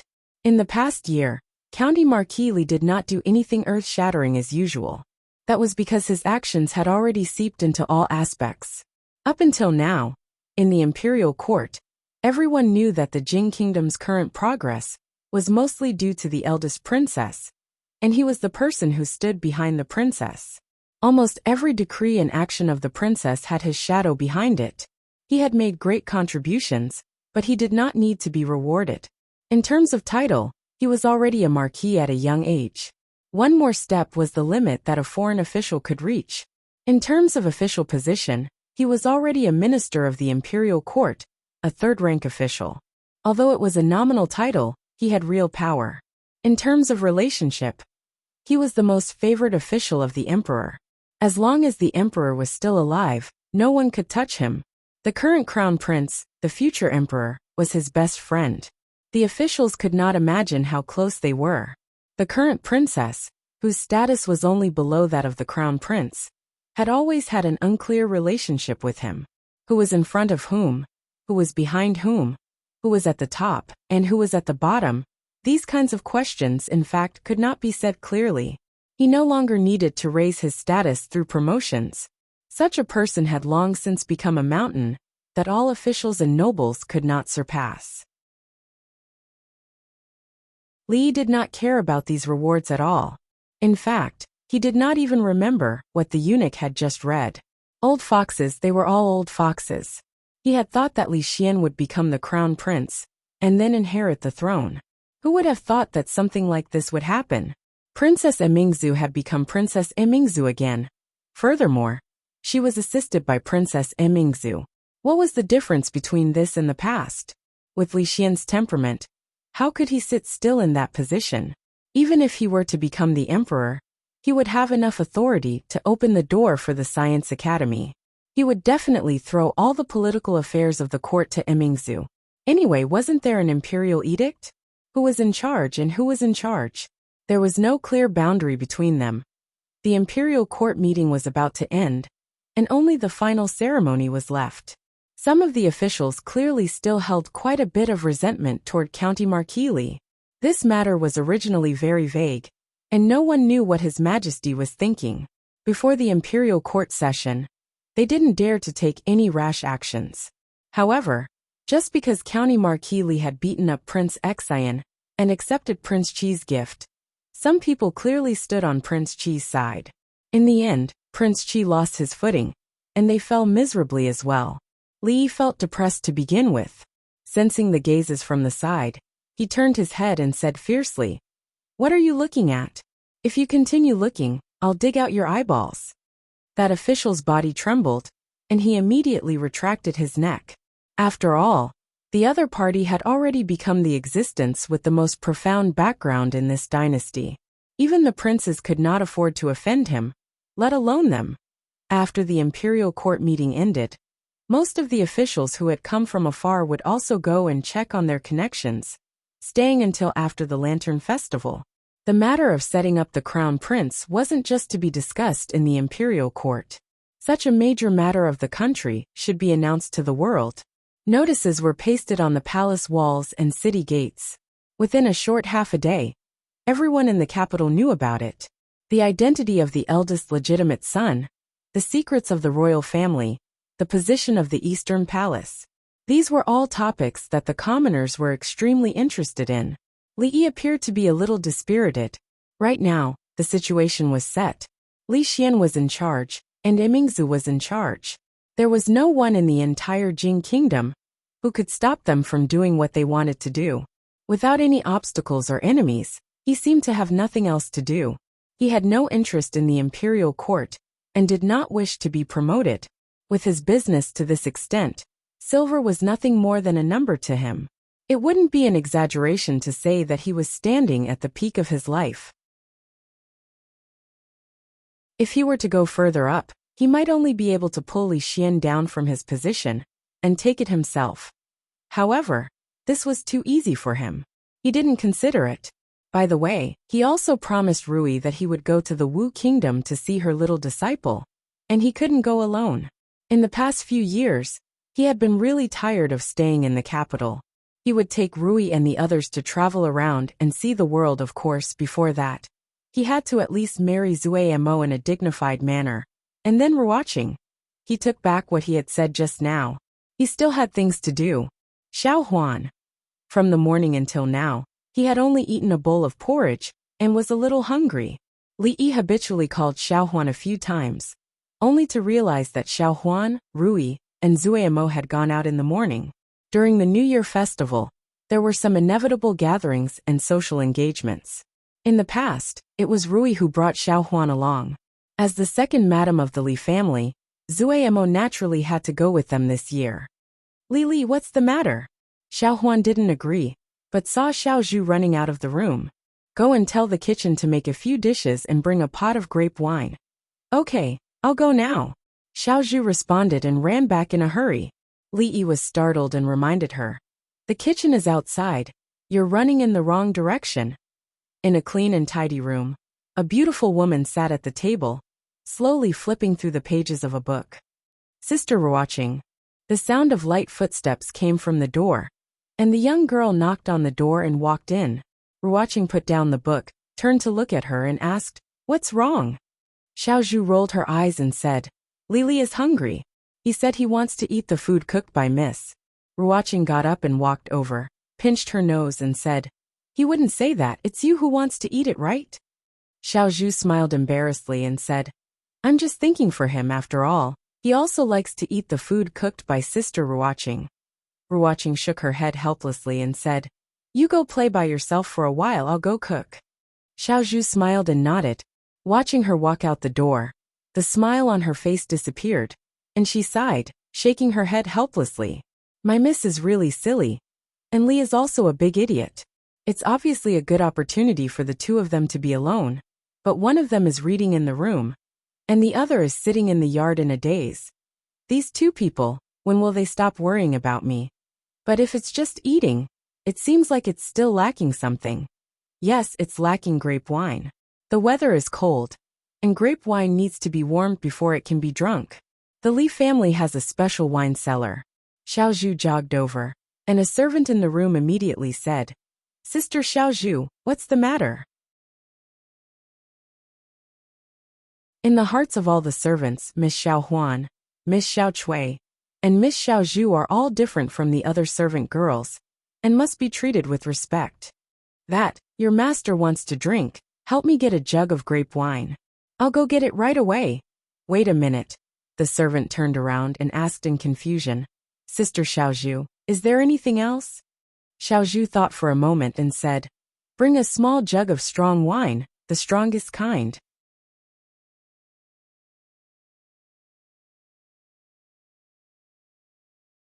Chapter 962. Li Xian succeeded to the throne, and Imingzu assisted him. All the external and internal crises were swept away. After the court meeting, Lu Yi submitted a report, revealing the existence of an extremely terrifying secret force near the capital. It called itself the Holy Religion, and the person who controlled this force was called the Empress. The case of the son of the former assistant minister of the Ministry of Works, and the burning of Prince Xian's mansion, were both the work of this force called the Holy Religion. It was still unknown whether they had committed any other crimes. As for how big this Holy Religion was and the purpose of their existence, no one knew. The court naturally attached great importance to this matter. The officials and nobles of the capital would not tolerate such an unstable factor appearing under the feet of the emperor. The determination of the court could be seen from the fact that the Secret Intelligence Office, Supreme Court, Ministry of Justice, and the two offices of the capital were investigating this case at the same time. This was also the first decree the crown prince made after he became the ruler. If the capital wanted to be stable, the Holy Religion must be eliminated. Of course, this matter had nothing to do with Li Yi. Li Yi had thought that he would have nothing to do for a long time. He sat in the yard and thought for a while. Only then did he realize that he didn't have to work for them anymore. He still had a lot of things to solve. It wasn't until he smelled a fragrance that he came back to his senses. Seeing Ruoqing put a few dishes on the table, he asked in surprise, "These? Did you cook them yourself?" In fact, this question was unnecessary. The chefs of the Li family couldn't make such delicious dishes. "I have nothing to do anyway." Ruoqing smiled and put the bowl and chopsticks in front of him. Li Yi ran to the kitchen and fetched a bowl and chopsticks for her. He said, "You haven't eaten either. Sit down and eat with us." Only now did he realize that Rui and Zue Mo went out today. Xiao Huan and Xiao Chui followed them. Mississippi Lu went to Lu Meng and would come back very late. Only he and Ruoqing were left at home. No, Xiaozhu was also unnecessary. He still had a few scripts to discuss with her. He really shouldn't have wasted time in the yard just now. The dishes cooked by Ruoqing were all his favorites, which made Li Yi feel a little guilty. His taste was similar to drunk Mo's. Both Ruoqing and Rui liked to eat lighter food. Li put down his bowl and chopsticks and said, "These dishes are not enough for 2 people. I'll make a few more." Ruoqing stood up and said, "What do you want to eat? I'll make it." "No need, no need." Li waved his hand and pressed on her shoulder, asking her to sit down. "I'll do it. I haven't cooked for a long time, and my hands are a little itchy." Ruoqing could only nod helplessly. Soon Li walked over with a tray. Ruoqing looked at the 3 extra dishes, and a soup on the table, and her heart warmed slightly. Then she shook her head and said, "There are so many dishes. The 2 of us can't finish them all." "The wine is here." Xiaozhu walked over with an exquisite wine pot in her hand and said, "The grape wine has just been warmed." Ruoqing looked at her and said, "Yuzhu, go to the kitchen and get a set of chopsticks. Come and eat too." Xiaozhu looked at the delicious dishes on the table and secretly swallowed her saliva. She shook her head firmly and said, "It's okay. I'm not hungry. You guys eat." After saying that, she turned and ran away quickly. Li felt that all the maids he had met were very cute. Xiao Huan was like this, Xiao Chui was like this, and Xiaozhu was also like this. It seemed that he had to care more about them in the future. Such good girls. Come eat more of this. Have you noticed that you've lost weight recently? Li first put a lot of dishes in her bowl, and then he started eating himself. At the door of the kitchen, Xiaozhu held a cold steamed bun in her hands. She fiercely took a bite and stared in a certain direction. Everyone outside is saying that Crown Prince Li Xian was the legitimate prince back then. Ruoqing suddenly raised her head and said while eating. Li nodded and said, "Yes, they're right. But I should call him Crown Prince Li Xian now. They also say that you and the Crown Prince and Princess are the 3 heroes of the capital. It's because of you that the Jing Kingdom has today. That's all nonsense. You can't take it seriously. You can't take it seriously." Ruoqing smiled and said, "In the future, the Crown Prince will supervise the country and the princess will assist him. What about you? What are your plans?" Li thought for a moment and said, "I don't have any plans. But when that time comes, I won't have to go through so much trouble. I can live a stable life with you for a long time." The words "with you guys" made Ruoqing's face turn slightly red. Wasn't what she yearned for? Wasn't it a peaceful and stable life? Over the past few days, she had turned around to be her best friend, and turned around to be the person she loved the most. This was already the most stable and comfortable life she could imagine in her entire life. But why did she have to do all those things? She suddenly lowered her head, bit her lower lip and said, I have a question to ask you." Li put down his chopsticks and looked at her seriously. Ruoqing was not drunk in mo, nor was she Rui. She did not have so many tricks and thoughts. If she said she had a question to ask him, then there really was a question. She looked into Li Yi's eyes and asked, "What if someone wants to take drunken mo away, and not let you live a stable life? Whoever wants to take drunken mo, I will break his legs and sink him into the lake of the school of mathematics. What if their power is very strong? Then I will break all their legs and sink them into the lake of the school of mathematics. If one lake is not enough, I will dig another in the Academy of Sciences next door. If it is not enough, there is also the Women's College next door. What if that person is Crown Prince Li Xian?" Li looked at her in surprise, and then said, "Why does Li Xian want to take drunken mo? Although he is the Crown Prince, believe it or not, I can still beat him until even his father can't recognize him." Ruoqing was silent. Li looked at her and asked, "Why, you don't believe me?" Ruoqing smiled, looked up at him and said, "I believe you." It was not that she didn't believe him, but because she believed him too much. She believed that he could sweep away all the obstacles he encountered. She believed that he had such an ability. She believed that he could do anything for drunken mo, just as she believed that he could do these things for her, even if they were facing the entire imperial court, the entire world. It was precisely because she believed that she could not let him do that.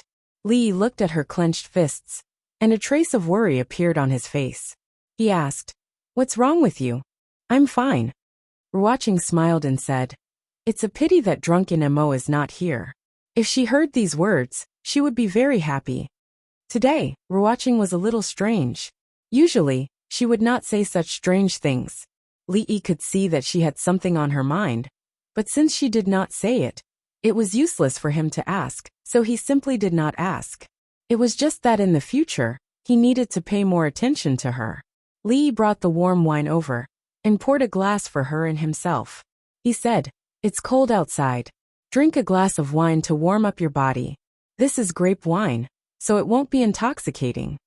Ruoqing nodded and raised the glass. Li Yi clinked glasses with her and drank the grape wine in the glass in one gulp. Then he looked at the wine glass in his hand and said doubtfully, "The grape wine today tastes a little strange, but it's quite delicious." Ruoqing only took a shallow sip and did not notice anything. She said, "Maybe it's because it's been warmed." Li Yi nodded and filled his glass again. He had not realized before that after the grape wine was warmed, the taste was even more mellow. In the future he could drink it warmly.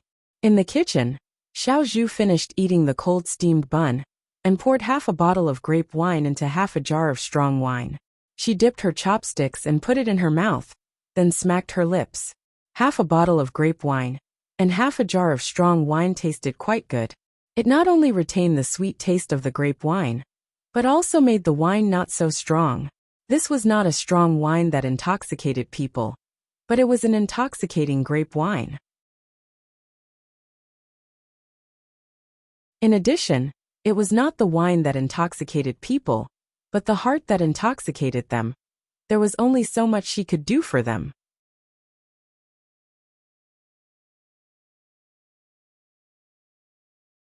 Chapter 963. It's really strange. Li Yi put down his chopsticks and rubbed his eyebrows. Today, Ruoqing was strange, even the grape wine was strange.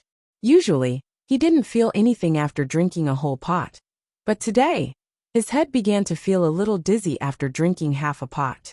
Ruoqing also put down her chopsticks, looked at him, and asked doubtfully, "What's strange?" Li Yi looked at her and asked, "Don't you feel that this wine is a little strange?" Ruoqing shook her head. She only drank 2 cups, and didn't feel anything unusual. I'm full. I'll go back to my room and rest for a while." It was nothing to drink poorly, but it was a bit shameful to get drunk after drinking grape wine. Li Yi stood up, but his body couldn't help shaking. Ruoqing hurriedly stood up, supported him, and asked worriedly, "Is there anything wrong with your body?" Li Yi shook his head. "I just feel a little dizzy. I'll be fine after a sleep. Let me help you back to your room to rest." Li Yi did feel a little dizzy, but he didn't refuse. In the past, unless he drank the strongest wine, he wouldn't feel this way. Could it be that his insignificant alcohol tolerance was showing signs of regression? Ruoqing helped him back to his room and covered him with the quilt. Then she closed the door and slowly retreated. After cleaning up the mess on the table, when she returned to her room, she found that her door was closed from the inside. "Xiao Zhu, are you in there?" No one would enter her room except for herself and Xiao Zhu. Xiao Zhu liked to sleep on her bed. In the past, when she was reading, she would sleep on her bed if she was bored. After knocking on the door several times, there was still no sound from inside. She thought that she should be asleep, so she didn't disturb her again. The door of Xiao Zhu's room was locked from the outside, and the door of Zue Mo's room was the same. She had to walk back to that room again. In Ruoqing's room, Xiao Zhu lay on the bed, shaking her legs and murmuring, Sister, it's up to you next." In Li Yi's room, Ruoqing covered the quilt that had been kicked aside by him and slowly sat down on the bed.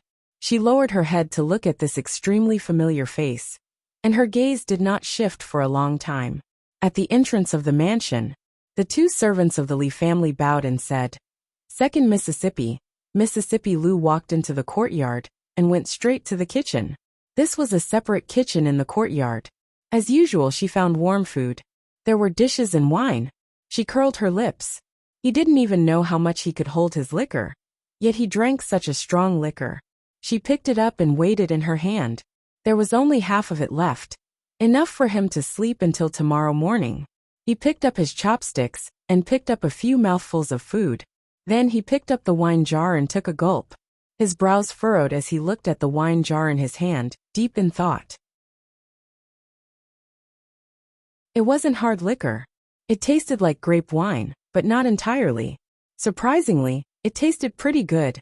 After finishing half a jar of wine, Zhang Xian walked out of the kitchen. Seeing that the door was open, he walked over leisurely. At this time, I don't have to go through so much trouble. I can live a stable life with you for a long time.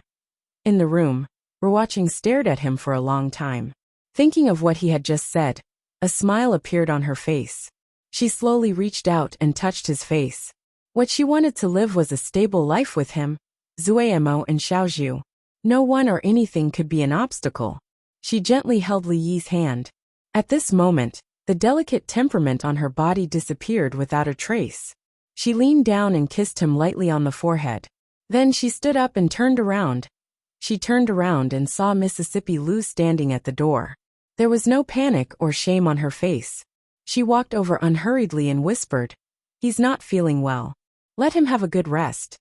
After that, she walked out of the door. Mississippi Lu looked back and walked into the room. She came to the bed, lowered her head and sniffed. Her beautiful brows furrowed. Did he think he wouldn't get drunk by mixing grape wine with hard liquor? He wasn't on guard at all. Didn't he know what he looked like when he was drunk? When she saw the light lip mark on his forehead, she was infuriated. In addition to that Zuemo, there was also Miss Ruoqing, Li Emingzu, and she really wanted to cut open his chest and see how his heart was made. Why could it hold so many people? After covering him with the quilt, she was about to turn around and leave when her wrist was suddenly grabbed. "Rui, do you know that I'm very worried about you?" Mississippi Lu turned around and looked at his eyes that were still closed. At this time, she was not worried that he would lie to her. She asked with interest, "Worried about me?" "Worried that you can't get married," Li Yi murmured. "Although you are beautiful, your temper is too bad. Which man dares to marry you?" The smile on Mississippi Lu's face became even brighter. "What did you say just now? Say it again?" "Don't worry." Li Yi waved his hand casually and said, "If no one wants you in the end, don't forget that you still have me." Her wrist froze and she suddenly shook off his hand. A trace of panic appeared on her face as she looked down at him. "Don't forget that you still have me. I don't want you either." "Ha ha ha, who told you to always beat me?" A trace of pleasure appeared on the face of Li Yi, who was sleeping soundly. Mississippi Lu took a deep breath, turned around and strode to the door. She did not go out, but closed the door. In the courtyard, Xiaozhu's eyes widened, and the bun in her hand fell to the ground. It's over. Miss, why don't you know how to cherish it? Such a big bargain, and you just gave it to someone else." At the brothel. Miss Ruoqing. "Miss, these are the new books I've collected these days. I'll give them to you later." "Sister Ruoqing, last year's accounts. I've put them on your table." Wan Ruoqing nodded and smiled at everyone she met. She passed through the brothel and walked into a room. "Brother Su, ask someone to move these props to the other side." "All right. Brother Su, my wife is going to give birth tonight. I'll have to trouble you to help me after work." "No problem, Brother Wang. Don't worry, I'll be here." Su Zheng was busy inside and outside the hall. A young girl walked in and said, "Brother Su, Sister Ruoqing is looking for you." Su Zheng turned around and smiled. "Got it. I'll be right there." He put down the work in his hands, washed his hands, tidied his clothes and walked out of the door. He warmly greeted everyone he met along the way. He came to a room and lightly knocked on the door. "Come in." A woman's voice came from inside the room. Su Zheng walked in and closed the door. He respectfully knelt down. "What orders does Her Highness have?" Wan Ruoqing looked at him and asked, "How many followers of the holy religion in the Jing Kingdom?" Su Zheng respectfully replied, "Her Highness, the foundation of the holy religion is in the Qi Kingdom. There are about 100,000 followers, and there are about 10,000 followers in the Jing Kingdom.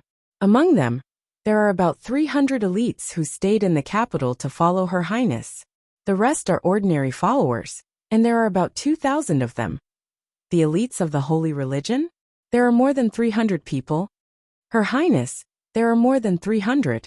It's just that most of the elites have followed another Her Highness to the Qi Kingdom. The rest are all developed by me in the past 2 years." "Another Her Highness."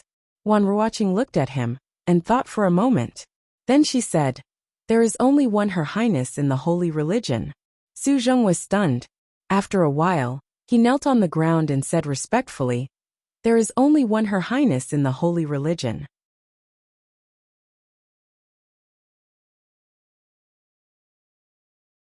Chapter 964. Wan Ruoqing stood up, looked at him and said, "Before you recognize me as your empress, I want to make 3 rules." Su Zheng said respectfully, "Your Highness, please instruct us." First, all the followers of the holy religion are not allowed to kill or do evil. Without any hesitation, Su Zheng nodded and said, "I will definitely pass on Her Highness' teachings to every disciple." Second, you are not allowed to call me empress in public. Su Zheng nodded. "I will inform all the members of the church today." Third, all the followers in the capital must evacuate within 2 days. This time, a look of hesitation appeared on Su Zheng's face. "But, Your Highness, the imperial court is currently investigating the matter of our holy church. If all of our followers are evacuated, what about your safety?" Wan Ruoqing shook her head. "You don't need to worry about my safety. If there is a day when you need to worry, you can't do anything." Su Zheng looked solemn. "Your Highness, you won't go with us?" Wan Ruoqing smiled. "I won't go. Your Highness, if you still recognize me as your empress, do as I say." Su Zheng's face showed an extremely conflicted expression. After a moment he bowed his head. "I will obey." "What, still no harvest?" Li Yi took a sip of grape wine, casually asked Li Xian. He looked at the clear wine in the cup, feeling strange. The grape wine that was warmed by others was completely different from the one that Xiao Zhu warmed last time. These days he tried several methods to warm it, but they were all far from the last time. It seemed that he had to find time to ask Xiao Zhu for advice. "There is no harvest, all the clues are broken." Li Xian was not in a good mood. This was the first case he handled after entering the East Palace. It was of great significance. If he messed it up, the crown prince would lose face. As the left emissary of the holy religion, Li Xian and Li Xian discussed the issues of the holy religion face to face, which made Li Yi feel a little strange. Being a spy to this extent was probably the pinnacle of what a spy could achieve. There were some clues at first, but when we followed the clues, all the people related to it had mysteriously disappeared. All the clues ended there. Li Xian shook his head and said, "It would be great if we could find their empress. She is the most important person in the holy religion." Putting aside the fact that the Taoist nun was currently in the Qi kingdom, even if she was really in the capital city, ordinary people would not be able to do anything to her. Ruoqing came over and refilled their teacups. In the past, Li Yi did not notice it, but after the busy new year, he found that there seemed to be a shortage of maids in the family. He should recruit a few more. At this time, Uncle Li came in from outside. Li Yi waved to him and said, "Uncle Li, recruit a few more maids in the next 2 days. There are not enough people in the family." Ruoqing thought for a while and suddenly said, "There is no need to go through so much trouble. There are many sisters in the brothel. They are clean and diligent. Why don't I pick a few of them and bring them here?" "That's good." Li Yi nodded. Suddenly, Li Xian thought of something and suddenly said, "Today, the secret intelligence unit caught an ordinary believer of theirs. He was originally a farmer in the suburbs of the capital city. I don't know how he became a believer of the holy religion. I don't know if we can get information about the empress from him." Ruoqing finished pouring tea and left. Li Xian took a sip of tea and stopped talking about the holy religion. He looked back and asked, "Miss Ruoqing, when do you plan to marry her?" Li looked up at him and asked, "What about you? You are going to be the emperor soon, but you only have one empress. How many more do you plan to marry?" Li Xian looked at him with slight disdain. "It is enough for me to have Qiner unlike you. Make a bet? Don't be too confident." Li Yi was waiting for the day when he would slap his own face. "Sure, I am not afraid of you." No one expected that there was such a huge and terrifying force under the feet of the emperor of the capital. Last time, dozens of powerful officials were kidnapped, and the entire upper class of the capital was purged. With great difficulty, they finally settled down and allowed the majority of people to have a good night's sleep. In the blink of an eye, such a thing had happened. Many people, before they went to sleep, worried that someone would set them on fire after they fell asleep, or that someone would slit their throat in their sleep. The officials and nobles of the capital strongly condemned this extremely vile behavior and urged the relevant departments to solve the case as soon as possible, so that the capital could see the light of day. The Ministry of Justice, the Secret Intelligence Unit, the Supreme Court, and other departments working together to solve the case were quite efficient. In addition, because the ordinary believers of the holy religion did not have a firm will, the court finally obtained a key piece of evidence: the portrait of the Empress. Whether or not the portrait was similar was not an easy task. In the vast sea of people, finding someone with a portrait was not an easy task. But at least there was a new clue, and this was already a breakthrough. Rui took Zue Mo to attend various occasions, and Mississippi Lu went to Lu Meng. These days, only he and Ruoqing were left at home. When he had nothing to do, he would sometimes play chess with her and discuss the script to kill time.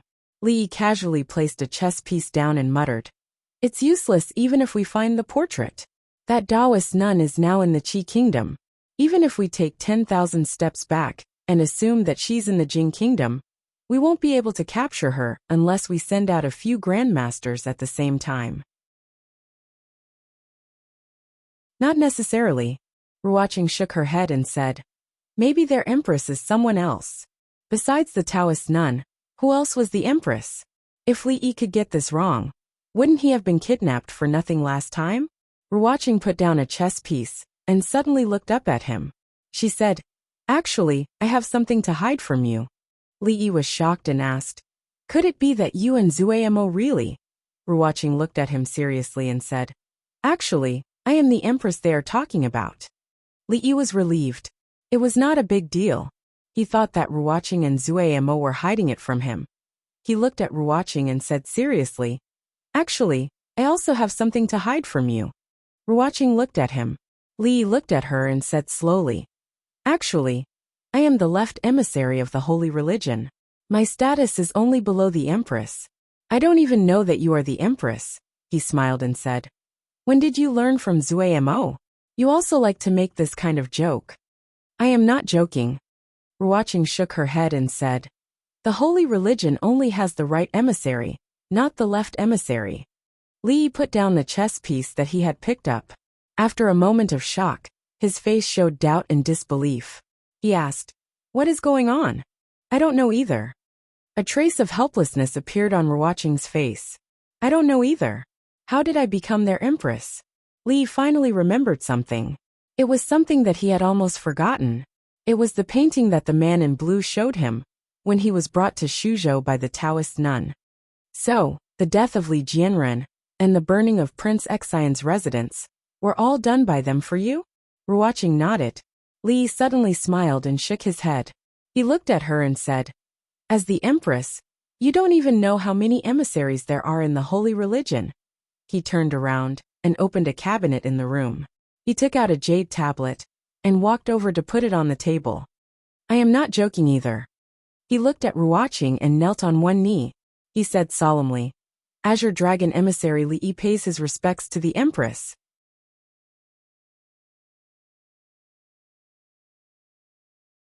Chapter 965. The holy religion only had the right emissary, the White Tiger Emissary. Although the left emissary, the Azure Dragon Emissary, had a name, there was no such person. This was what Su Zheng told her when he introduced her to the matters of the holy religion. He also told her how to identify the emissaries of the holy religion. She picked up the jade token and looked at it. There were words on the front and a picture of the Azure Dragon on the back.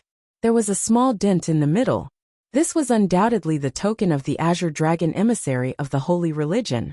In other words, he did not lie to her. He really was the Azure Dragon Emissary. Before he knew that she was the empress, he was already the Azure Dragon Emissary. She suddenly felt wronged. When she was the happiest, she inexplicably became the empress of the holy religion. She inexplicably became the wanted criminal of the imperial court. She inexplicably became the main culprit who might implicate him and disrupt their lives. These days she did not sleep at all. In these days, She made many important decisions in her life. She changed so much that she could not even recognize herself, because she did not know that she was not the only empress in the family. The Azure Dragon emissary of the holy religion was also by his side. Why didn't he say so earlier? If she knew that he was the same as her, how could these few days have happened? But the next moment, her heart was filled with joy and happiness. So he was the same as her. They were the same. She was not alone. Looking at Ruoqing, who was stunned and had a complicated expression, Li Yi waved his hand in front of her eyes. Ruoqing, Empress. Ruoqing suddenly looked up at him and said, I want to bite you. Ah. Li Yi was stunned. At this time, Ruoqing had already stood up and walked over. She grabbed his arm and bit down. She did not bite hard, but it was not light either. After a while she let go. 2 rows of shallow teeth marks appeared on Li Yi's arm. This was not fair. Although he did not tell Ruoqing that he was the Blue Dragon envoy, Ruoqing did not tell him that she was the Empress. Why was she the one who bit him? Forget it, I'll get my revenge later. Let's forget about it for now. We're on the same side anyway. It doesn't matter if he bites my arm or any other place. Li Yi stretched out his other hand and said, Have you calmed down? Do you want another bite? I can't stay here anymore. This was the first time she had done this to Li Yi. She blushed and lowered her head. No. Li Yi shook his head without any hesitation. Let me finish first. Ruoqing looked at him and said, They have already got my portrait and should recognize me soon. At that time, you and Zumo will not be able to get away from it.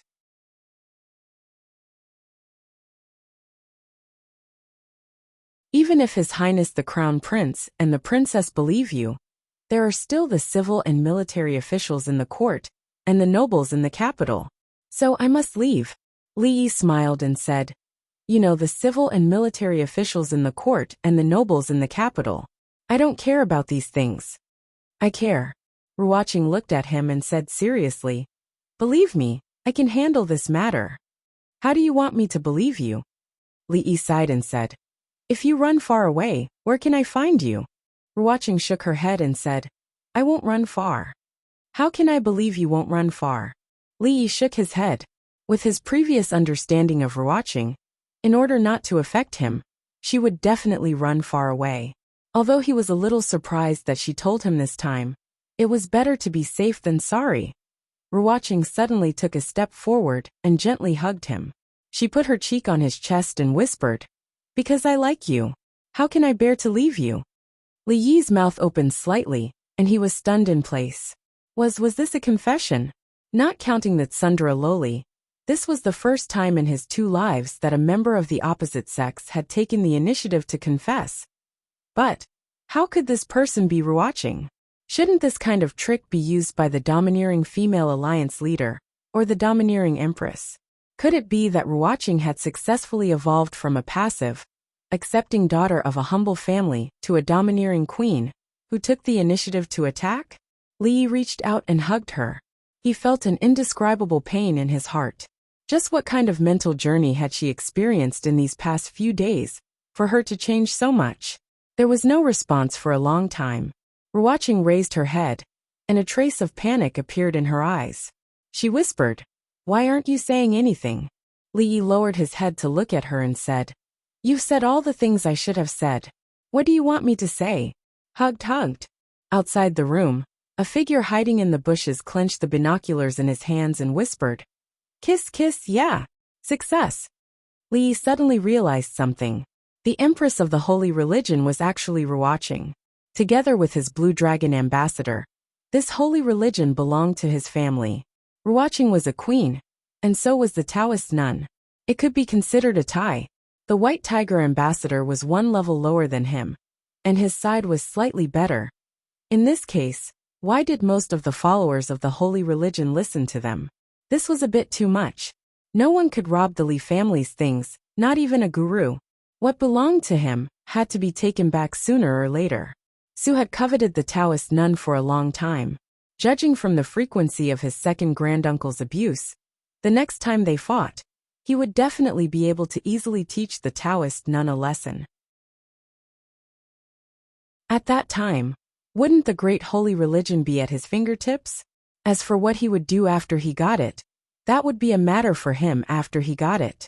With so many people, it would be convenient to start a rebellion, of course. The Qi Kingdom was too far away from here, so this matter could be discussed later. The most important thing now was that Ruoqing's identity as the Empress was about to be exposed. If he really protected her at the risk of being condemned by the whole world, although it seemed very domineering, it was not the best way. The most important thing was that Ruoqing would not allow him to do that. Li Yi had always trusted her, and this time was no exception. Only now did he realize that this was what she had been worried about these days. He should have asked her earlier. It was not a big deal, and it was a good thing. If it were not for Ruoqing's sudden success in evolution, he would have almost made a fool of himself. Husband, come and carry Dwainer. I want to change my clothes. Rui walked in with Li Duan in her arms, and said to him. Li reached out and took Li Duan, who was wearing thick clothes. Rui suddenly looked at his arm in surprise and asked, "What's wrong with your arm, husband? Who bit you?" Li looked down and said, "I bit it when I was bored." Rui looked at the row of shallow teeth marks and asked suspiciously, "You bit yourself?"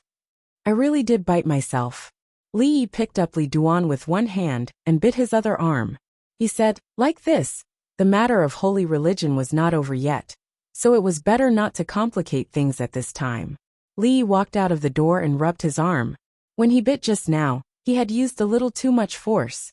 The second young lady of the Lu clan brushed past him, and then turned her head back. She grabbed his arm and asked, "What is this?" Her eyes inadvertently fell on his other arm. She looked at him and asked, "What is this?" Li looked at the teeth marks on his arms, and then looked at Mississippi Lu. He said, "You have all been out these days. I was bored at home, so I bit myself. Does it look good?" Mississippi Lu thought for a moment, and pointed at the arm that Ruoqing had bitten. She said, "Bite another one for me to see. It's just beside this one. This way my arms will not be symmetrical." "How ugly." Li shook his head and looked at her. He asked tentatively, "How about I try on your arm?"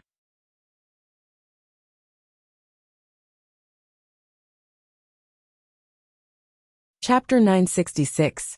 If you don't want to try, then don't try. Why are you looking at me like that?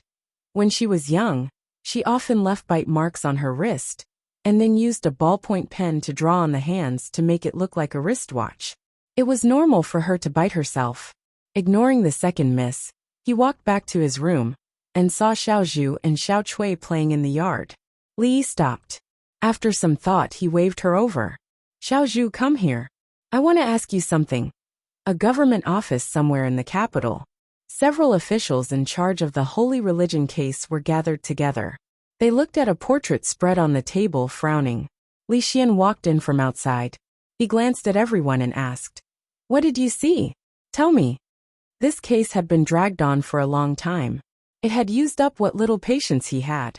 He was still waiting for the case to end, so he could discuss a scientific problem with Shinshu. Speaking of which, it had been a long time since he had seen Shinshu. The Supreme Court official said helplessly, "Your Highness, let's not talk about the authenticity of this portrait for now. It will be difficult for us to find the Empress with just this portrait. This portrait has been plastered all over the streets and alleys of the capital, but we haven't found anything yet." On the other side, Governor Lu Daya was deep in thought. He felt that he had seen the Empress in this portrait before, but he couldn't remember where he had seen her before. Annoyed, he picked up the file again and flipped through it. "All right, hurry up." Li Xian waved his hand. Just as he was about to walk out, he glanced at the portrait on the table and stopped. He walked back and looked at the portrait on the table in a daze. Lu Daya put down the files of the two cases. As if realizing something, he walked over quickly and looked at the portrait on the table. The next moment, Li Xian put the portrait away. "Your Highness, you..." The officials were confused. "I will take this portrait back and study it carefully. You are dismissed." He waved his hand, picked up the portrait and left. All of the officials looked at each other in dismay. There was only a single original painting of the Heavenly Empress, and they couldn't even find the person based on the original painting, much less the painter who had copied it. Just what did the Crown Prince want? Lu Daya walked out in a daze. He was thinking about something that he had just figured out. It turned out that Li Jianren's death and the burning of Prince Xian's manor were not unrelated. Li Jianren wanted to harm Miss Ruoqing, so the people of Holy Religion sent him straight to hell. Prince Xian burned down Miss Ruoqing's residence. Therefore, his Prince Xian manor was also burned down by the people from the Holy Religion. These two seemingly unrelated cases were closely linked because of one person. Only Miss Ruoqing was the empress. How was this possible?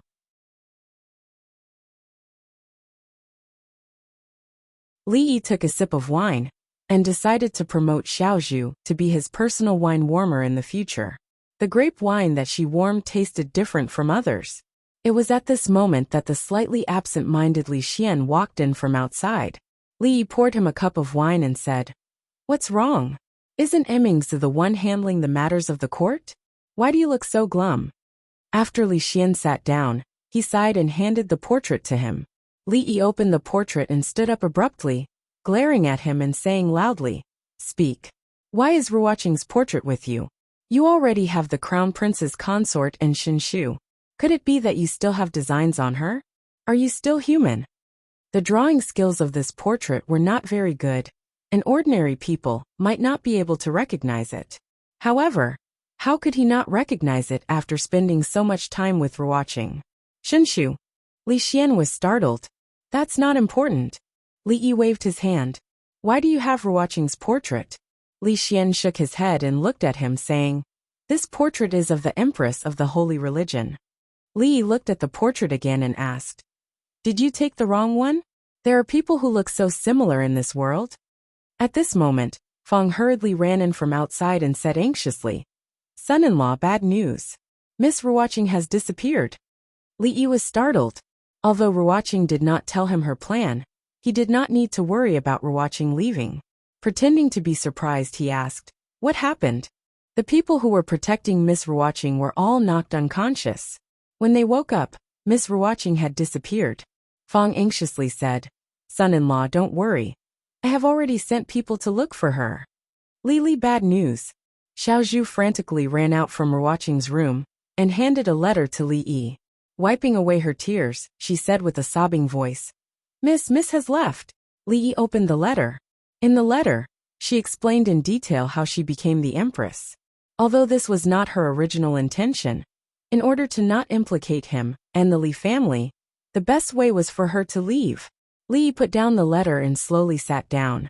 After Li Xian looked over, his complexion changed. He shook his head and said, I didn't know. If I knew, I wouldn't have let them investigate."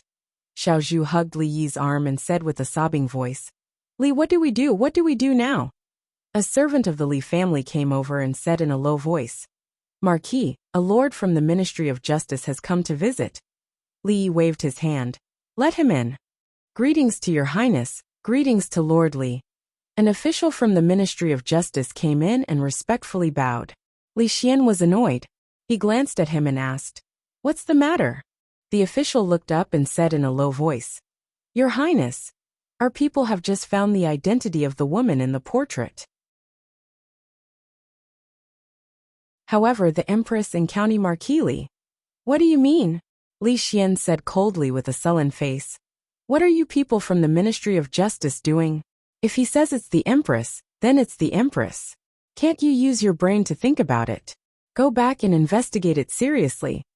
After being scolded by the Crown Prince, the official from the Ministry of Justice could only nod his head in agreement and leave helplessly. Li Xian looked at Li Yi and said worriedly, "Don't worry. I will order people to find Miss Ruoqing." Li Yi waved his hand. "No need. In any case, she is the Empress of the Holy Religion." No. Li Xian shook his head repeatedly. "Didn't you say last time that the Empress of the Holy Religion is that Taoist nun? How can there be two empresses? What happened to Miss Ruoqing was a misunderstanding. I will order the Taoist nun to be wanted in the whole Jing kingdom." Li Yi shook his head and said no more. Li Xian said solemnly, "I will go back and order it now." Li Xian still had a worried look on his face when he left the Li residence. At this time, the Holy Religion was not the thing he was worried about. Miss Ruoqing had left. According to Li Yi's character, he would not let it go. If he left with her, there would be no meaning in the capital in the yard. Fong looked at Li Yi, who was calmly drinking grape wine, and asked, "Young master, Miss Ruoqing is the empress of the holy religion. Aren't you surprised?" Putting aside the fact that Miss Ruoqing had suddenly become the empress, she had disappeared just like that. Young master's reaction should not be like this. So what if Ruoqing is the empress? Li looked at him and said, "I'm also the Azure Dragon envoy of the holy religion. Have I ever shown off before?" The matter regarding the holy religion, which had caused a great commotion in the past few days, had yet to subside when another wave of commotion broke out in the capital. Prince Xian, who had already left the capital, had met with a group of thugs on his way to his feudal land. Not only had his group been robbed, but even Prince Xian had been beaten up by them. Therefore, Prince Xian, who had just left the capital, was carried back again. It was verified that the group of thugs were the believers of the holy religion. Although Prince Xian had met with an unexpected misfortune, those people had at least left the capital. While strict orders were given to investigate those thugs, all the influential officials in the capital were finally at ease. They had finally left. As for whether the empress of the holy religion was the Taoist nun who was wanted or someone else, or whether she was related to County Marquili, the imperial court had not come to a conclusion. They could not tell if it was real or fake either. However, since the crown prince and the princess did not care, they could not say anything else. It was fine as long as they were no longer threatened by those people in the future. Although the Ministry of Justice and the other government offices had investigated some things, they were unable to verify that the lady had disappeared from the capital. The crown prince had the intention to close the case, and had even given them a death order. To them, this was also a good thing. Who would dare to go to County Marquili's place to investigate the case? Li Manor, drunken Emo, looked at Li Yi and asked with a burning gaze, "Where on earth did Sister Ruoqing go?" Li Yi shook his head and said, "I really don't know. A few days ago, her portrait was pasted all over the capital. She definitely can't appear now. You must know something." Drunken Mo's expression was one of disbelief. She shook her head and said, "If Sister Ruoqing really went missing, you'll go crazy from anxiety. How would you be in the mood to drink grape wine here? Look into my sincere eyes." Li Yi held her face and looked at her, saying, "I'm not lying to you. I really don't know where she is." Drunken Emo pushed his hand away, feeling less nervous. Although she was still very curious as to why Sister Ruoqing had become the empress, what was more important was that she was safe and sound. It was because if something were to really happen to her, a certain someone would be much more anxious than her. Li Yi saw Uncle Li walking past in a hurry and asked, "Uncle Li, where are you going?" Caretaker Li came back and stood at the door, saying, "Didn't young master say that there's a lack of manpower at home, and that you need to pick a few more maids?" Miss Ruoqing picked a few from the brothel. "Now that they're all here, I'll go take a look."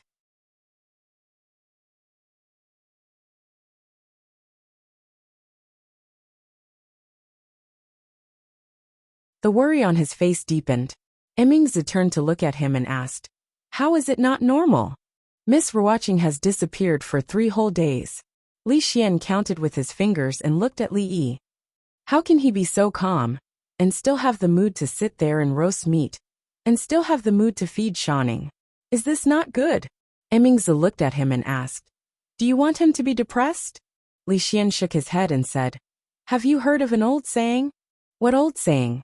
Emmingzi looked at him and asked, "What old saying?" Li Xian said in a low voice, "If you don't explode in silence, you will perish in silence." Emmingzi looked at him in confusion. Which ancient person said this? Lu Sun. Who is Lu Sun? The writer, thinker, and educator that Li Yi mentioned last time. Don't worry about who Lu Sun is. Li Xian shook his head and said, "Don't be fooled by his smile on the surface. Maybe in his heart. In short, he is very dangerous. The calmer he appears, the more dangerous he is. Then what is normal for him to do? Look for him." Li Xian said anxiously. "He should be more anxious than anyone else. He has been looking for you all over the world. It's impossible for him to be as calm as he is now. Think about it. If you are lost, what will he do?" When you go there later, don't mention Miss Rewatching, and don't mention Holy Religion, Li Xian said, and then walked quickly. Let me do it. Li Xian snatched the iron skewer from Li Yi's hand and said, You rest. I will roast it for a while. He didn't expect the crown prince to be so diligent. Li Yi handed the iron skewer to him, and took a chicken wing for himself. Just now, he was focused on feeding the two greedy cats, and didn't eat much. Put it down and don't move. Li Xian snatched the iron skewer from his hand, and put the chicken wing on the plate with chopsticks. He said, It's more convenient to eat like this. Li looked at him and suddenly asked, Do you have something to ask of me? Li Xian shook his head violently. No. Really, you only have this one chance. I really don't. Li shook his head. He didn't know what was wrong with him today. Just in case, it was better to stay away from him. After eating the chicken wing, he walked straight to the pavilion in the middle of the lake. The weather was good today. On his way back, he would catch 2 fish, one in soup and one in braising. Li Xian finished roasting the fish. When he turned around, he found that Li Yi was no longer by his side. He looked back and said in shock, Mingzu, stop him. He wants to jump into the lake. This is why I changed my clothes when I came back. Li Yi explained to Rui, Mississippi Lu and Drunk Ink. After all, the clothes he wore when he came back were different from when he went out. It was Mingzhu's clothes.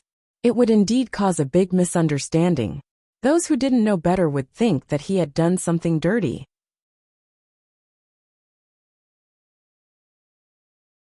It was just that when he was fishing, he subconsciously dodged Mingzhu's grasp. In the end, the fish ran away, and he fell into the lake. The lake water at this time of year was piercingly cold.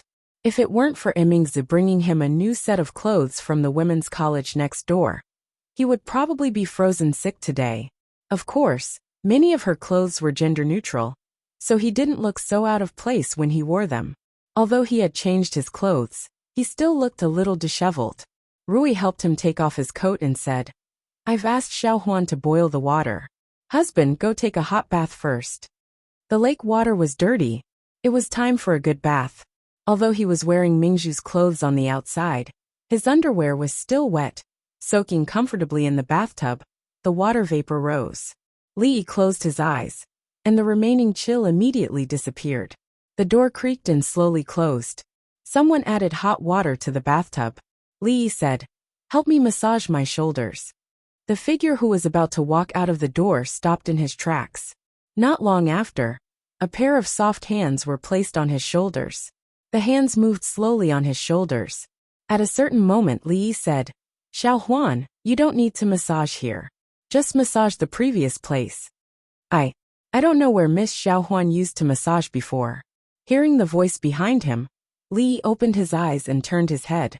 He said in surprise, Rua, Xiao Qing, why are you here? The woman behind him smiled a little embarrassedly.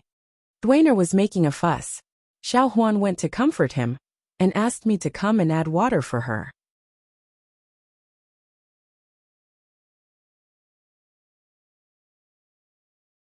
Chapter 968. Xiao Huan, what's wrong? Did someone bully you? Xiao Huan had been listless for the past 2 days. Today, in half a day, Li Yi found that she was in a daze 3 times. When she sat alone at the stone table in the courtyard, Li Yi walked over and sat opposite her, asking with concern. No. Xiao Huan shook her head. She could not say that it was because the servant girl called Xiao Qing was too diligent, and took away all the work that was supposed to be done by her. Moreover, the son-in-law seemed to treat that Miss Xiao Qing differently. This was the first time he allowed another servant girl to grind the ink for him, and also the first time he allowed another servant girl to rub his shoulders when he was bathing. These things were all done by her in the past. Li looked at her and said in disbelief, Really? The servant girl twisted her fingers together and looked at him pitifully.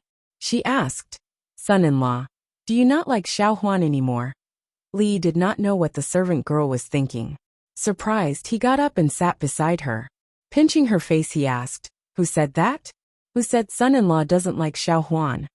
The servant girl said pitifully, But son-in-law doesn't need Xiao Huan to grind the ink. He doesn't need Xiao Huan to bathe.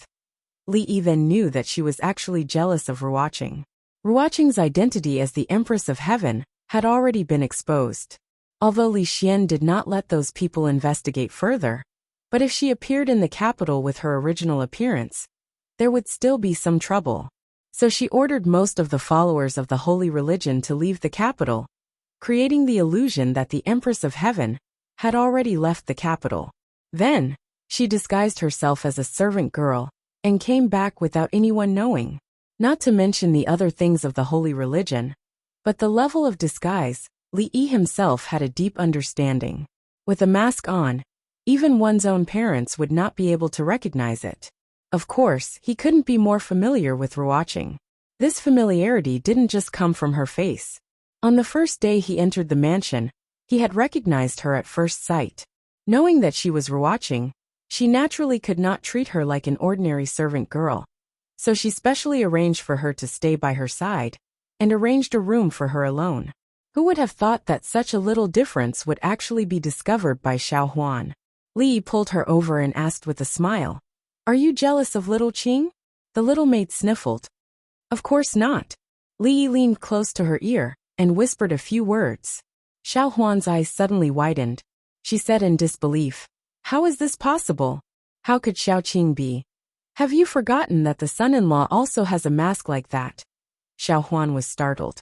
Her face revealed a look of realization, and then she became a little embarrassed.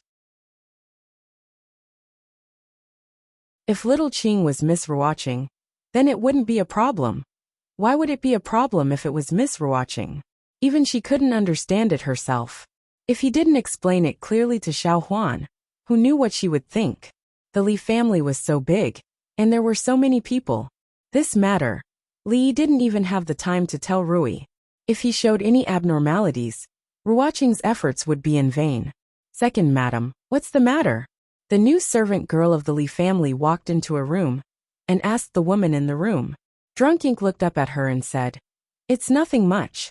I heard that little Qing is good at grinding ink. I was just about to write a few words and wanted to ask for your help."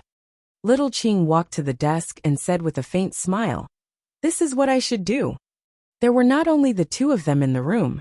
When she was grinding ink, little Zhu sat on the other side of the desk with one hand under her chin murmuring, "Where did Sister Ruoqing go?" Little Cui jeered at the side. "It must be that Sister Ruoqing thinks you are too annoying and doesn't want you anymore." "Say it again." "What's wrong with saying it again? You are just annoying." The two little servant girls quickly began to quarrel. Drunk Ink ignored them and looked at little Qing who was grinding ink. She asked, "Where is little Qing from?" "She grew up in the capital." Drunk Ink shook her head and said, "Little Qing is very much like a good friend of mine. But she grew up in Qing'an Prefecture and only came to the capital 2 years ago." Little Qing smiled and did not speak. Drunk Ink asked again, "Who else is in the family?" Little Qing replied, "Only me." The two of them chatted like this. Not long after, little Qing put down the ink and said, "Second madam, the ink is ready. If there is nothing else, I will go down first." Drunk Ink crossed her arms and looked at her, asking, "How long are you going to pretend for?"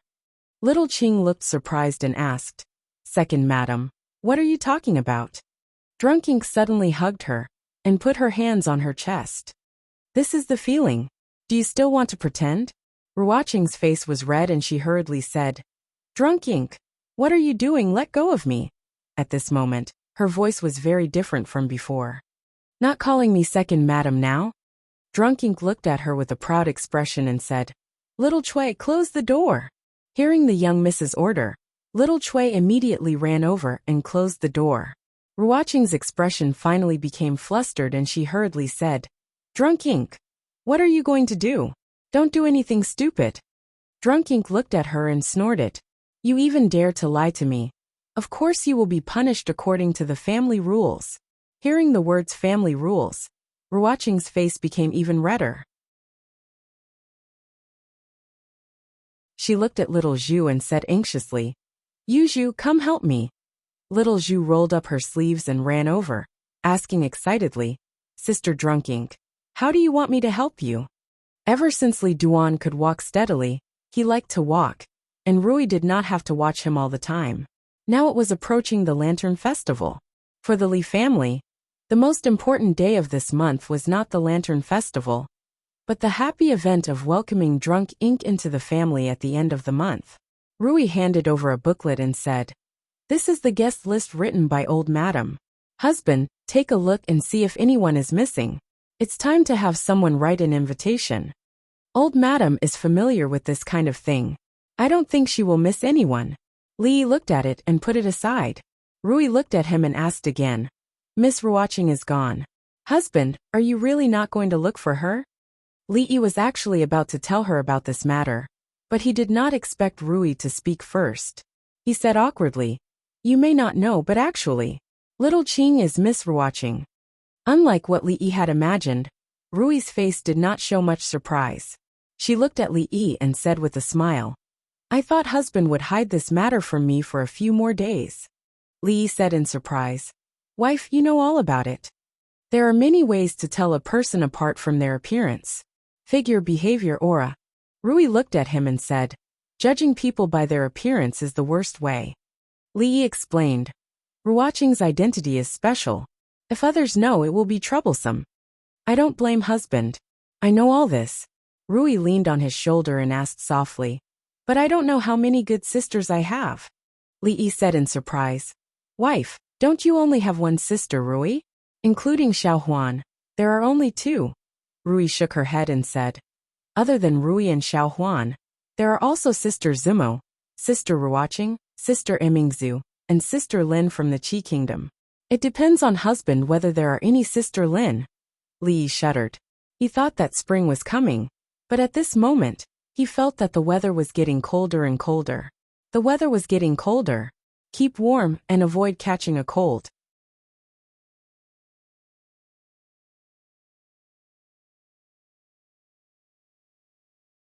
Chapter 969. Never underestimate a woman. If she had the identity of a grandmaster in addition to being a woman, then she should not be underestimated even more. This was what Li had learned from his own experience. In fact, I have long known about Miss Ruoqing's feelings for my husband. Rui leaned against his chest and said, "In the past few years, from Qing'an Prefecture to the capital, such a large brothel has been taken care of by a woman. I can imagine how hard she has worked. If it were not for the fact that she already loves my husband to the bone, which woman would be willing to do this for a man? She does not want to be the empress who is respected by all. She only wants to be the little Qing, who follows my husband. How can I not see it? There are not many women in the world who value affection and righteousness so much, but my husband has met all of them. Why is my husband so lucky? I want to bite you." Ruoqing's identity was no longer a secret to Rui and the others. But in the mansion, she still called herself Little Qing, and did all the things that a servant girl should do. After all, her other identity was a little too shocking. There was a bite mark of love on his neck in exchange for Rui's acknowledgement of Ruoqing. No matter how broad-minded Rui was, it was impossible for her to remain calm from beginning to end in this kind of thing. So when she proposed that good things come in pairs, and let drunken Mo and Ruoqing enter the Li family at the same time, he did not agree. It was better to take this matter step by step. While eating, Mississippi Lu, who was sitting next to him, glanced at him and asked, "What's wrong with your neck?" Drunken Mo also looked over with a puzzled expression. Li looked at Rui. Rui's pretty face was slightly red. She lowered her head and bit her chopsticks, and at the same time, gave him a threatening look. Li swallowed the words he was about to say. Rui's threat was much more useful than Mississippi Lu's. Before Zue Mo and Ruoqing married into the Li family openly, ignoring Rui's threat, he could only stay alone in the room at night. He would rather offend Mississippi Lu than Rui. He picked up a mouthful of food, touched the bite mark on his neck, and said casually, "Oh, you mean this? I had nothing better to do, so I bit it randomly." Xiao Huan put down her chopsticks and twisted her head to see if she could bite her own neck. Mississippi Lu also put down her chopsticks and looked at him with her arms crossed. "Take another bite and we'll see." Li asked in surprise, "Here?" Mississippi Lu nodded. "Right here." Li thought about it and said, "All right then." Seeing this, Xiao Huan immediately turned her head. wanting to see how her son-in-law could do this action that she could not do. Li rinsed his mouth, and then looked at Mississippi Lu. To be precise, he stared at her snow-white neck and asked, "Have you washed your neck?" Too many things had happened in the 4th year of Jinghe.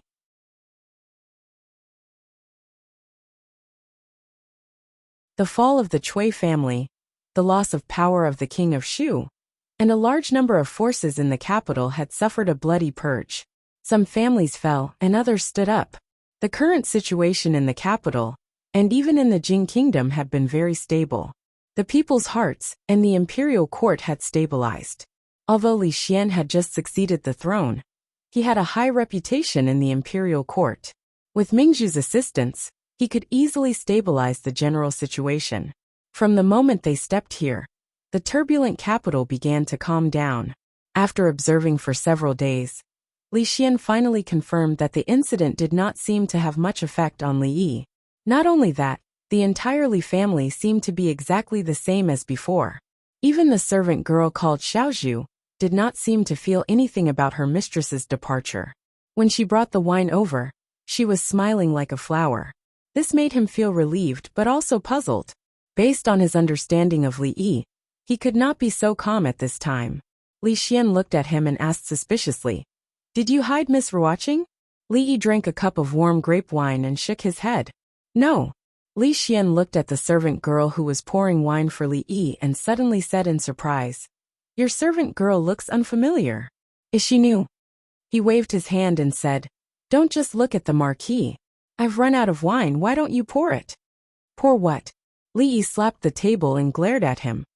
"If you want a drink, pour it yourself. Don't you have hands?"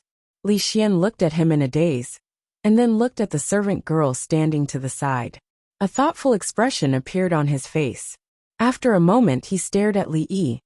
"You even hid it from me?" Li Yi poured more wine for him. "If other people knew, you would be the one in trouble. But you're watching. Is she really the empress of the holy religion?" The dissatisfaction on Li Xian's face instantly disappeared. He asked with some excitement, "Is it like what she said in the letter?" "Correct." Li Yi nodded. "Tell me, is there such a possibility?" Li Xian looked at him, thought for a moment and said, "Now there are 2 empresses of the holy religion. If we make Taoist none," he made a throat-slitting gesture and murmured, "then this holy religion can be used by us. Didn't you say that the holy religion has 100,000 believers in the Qi kingdom? When the time comes, we can work together." That being said, Taoist Nun was a grandmaster. Even if she couldn't beat them, she could still run. Moreover, she was in the Qi kingdom, surrounded by followers, and there were many masters among them. If they really fought force with force, the current Lu Meng would not be a match for her. It would not be easy to deal with her. It was slightly more difficult. Li Yi did not accompany Li Xian in his daydreaming. He asked, "How is His Majesty's health?" The winter this year was unusually cold.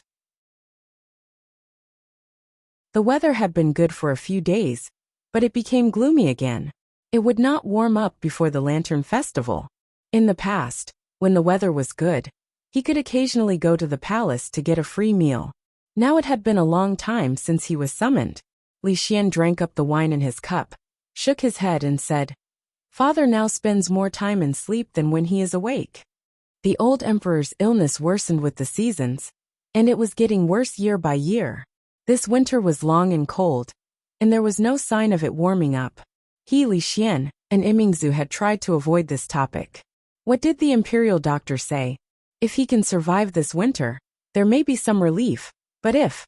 Before Li Xian finished his words, he fell into silence. Li looked up at the sky. It was gloomy, as if the whole sky was about to press down, making it difficult to breathe. "Your Highness, His Majesty summons you." A eunuch came in from outside and said respectfully, "Marquis Li, His Majesty also summons you." You're tuning in to the Dreamy Chapters YouTube channel. We're so grateful for your support, and don't forget to subscribe to join us on this incredible journey through captivating stories. Your generosity through donations truly makes a world of difference, as it's the primary source of revenue that allows me to expand and enhance this channel for you. Thank you from the bottom of my heart for being a part of this adventure.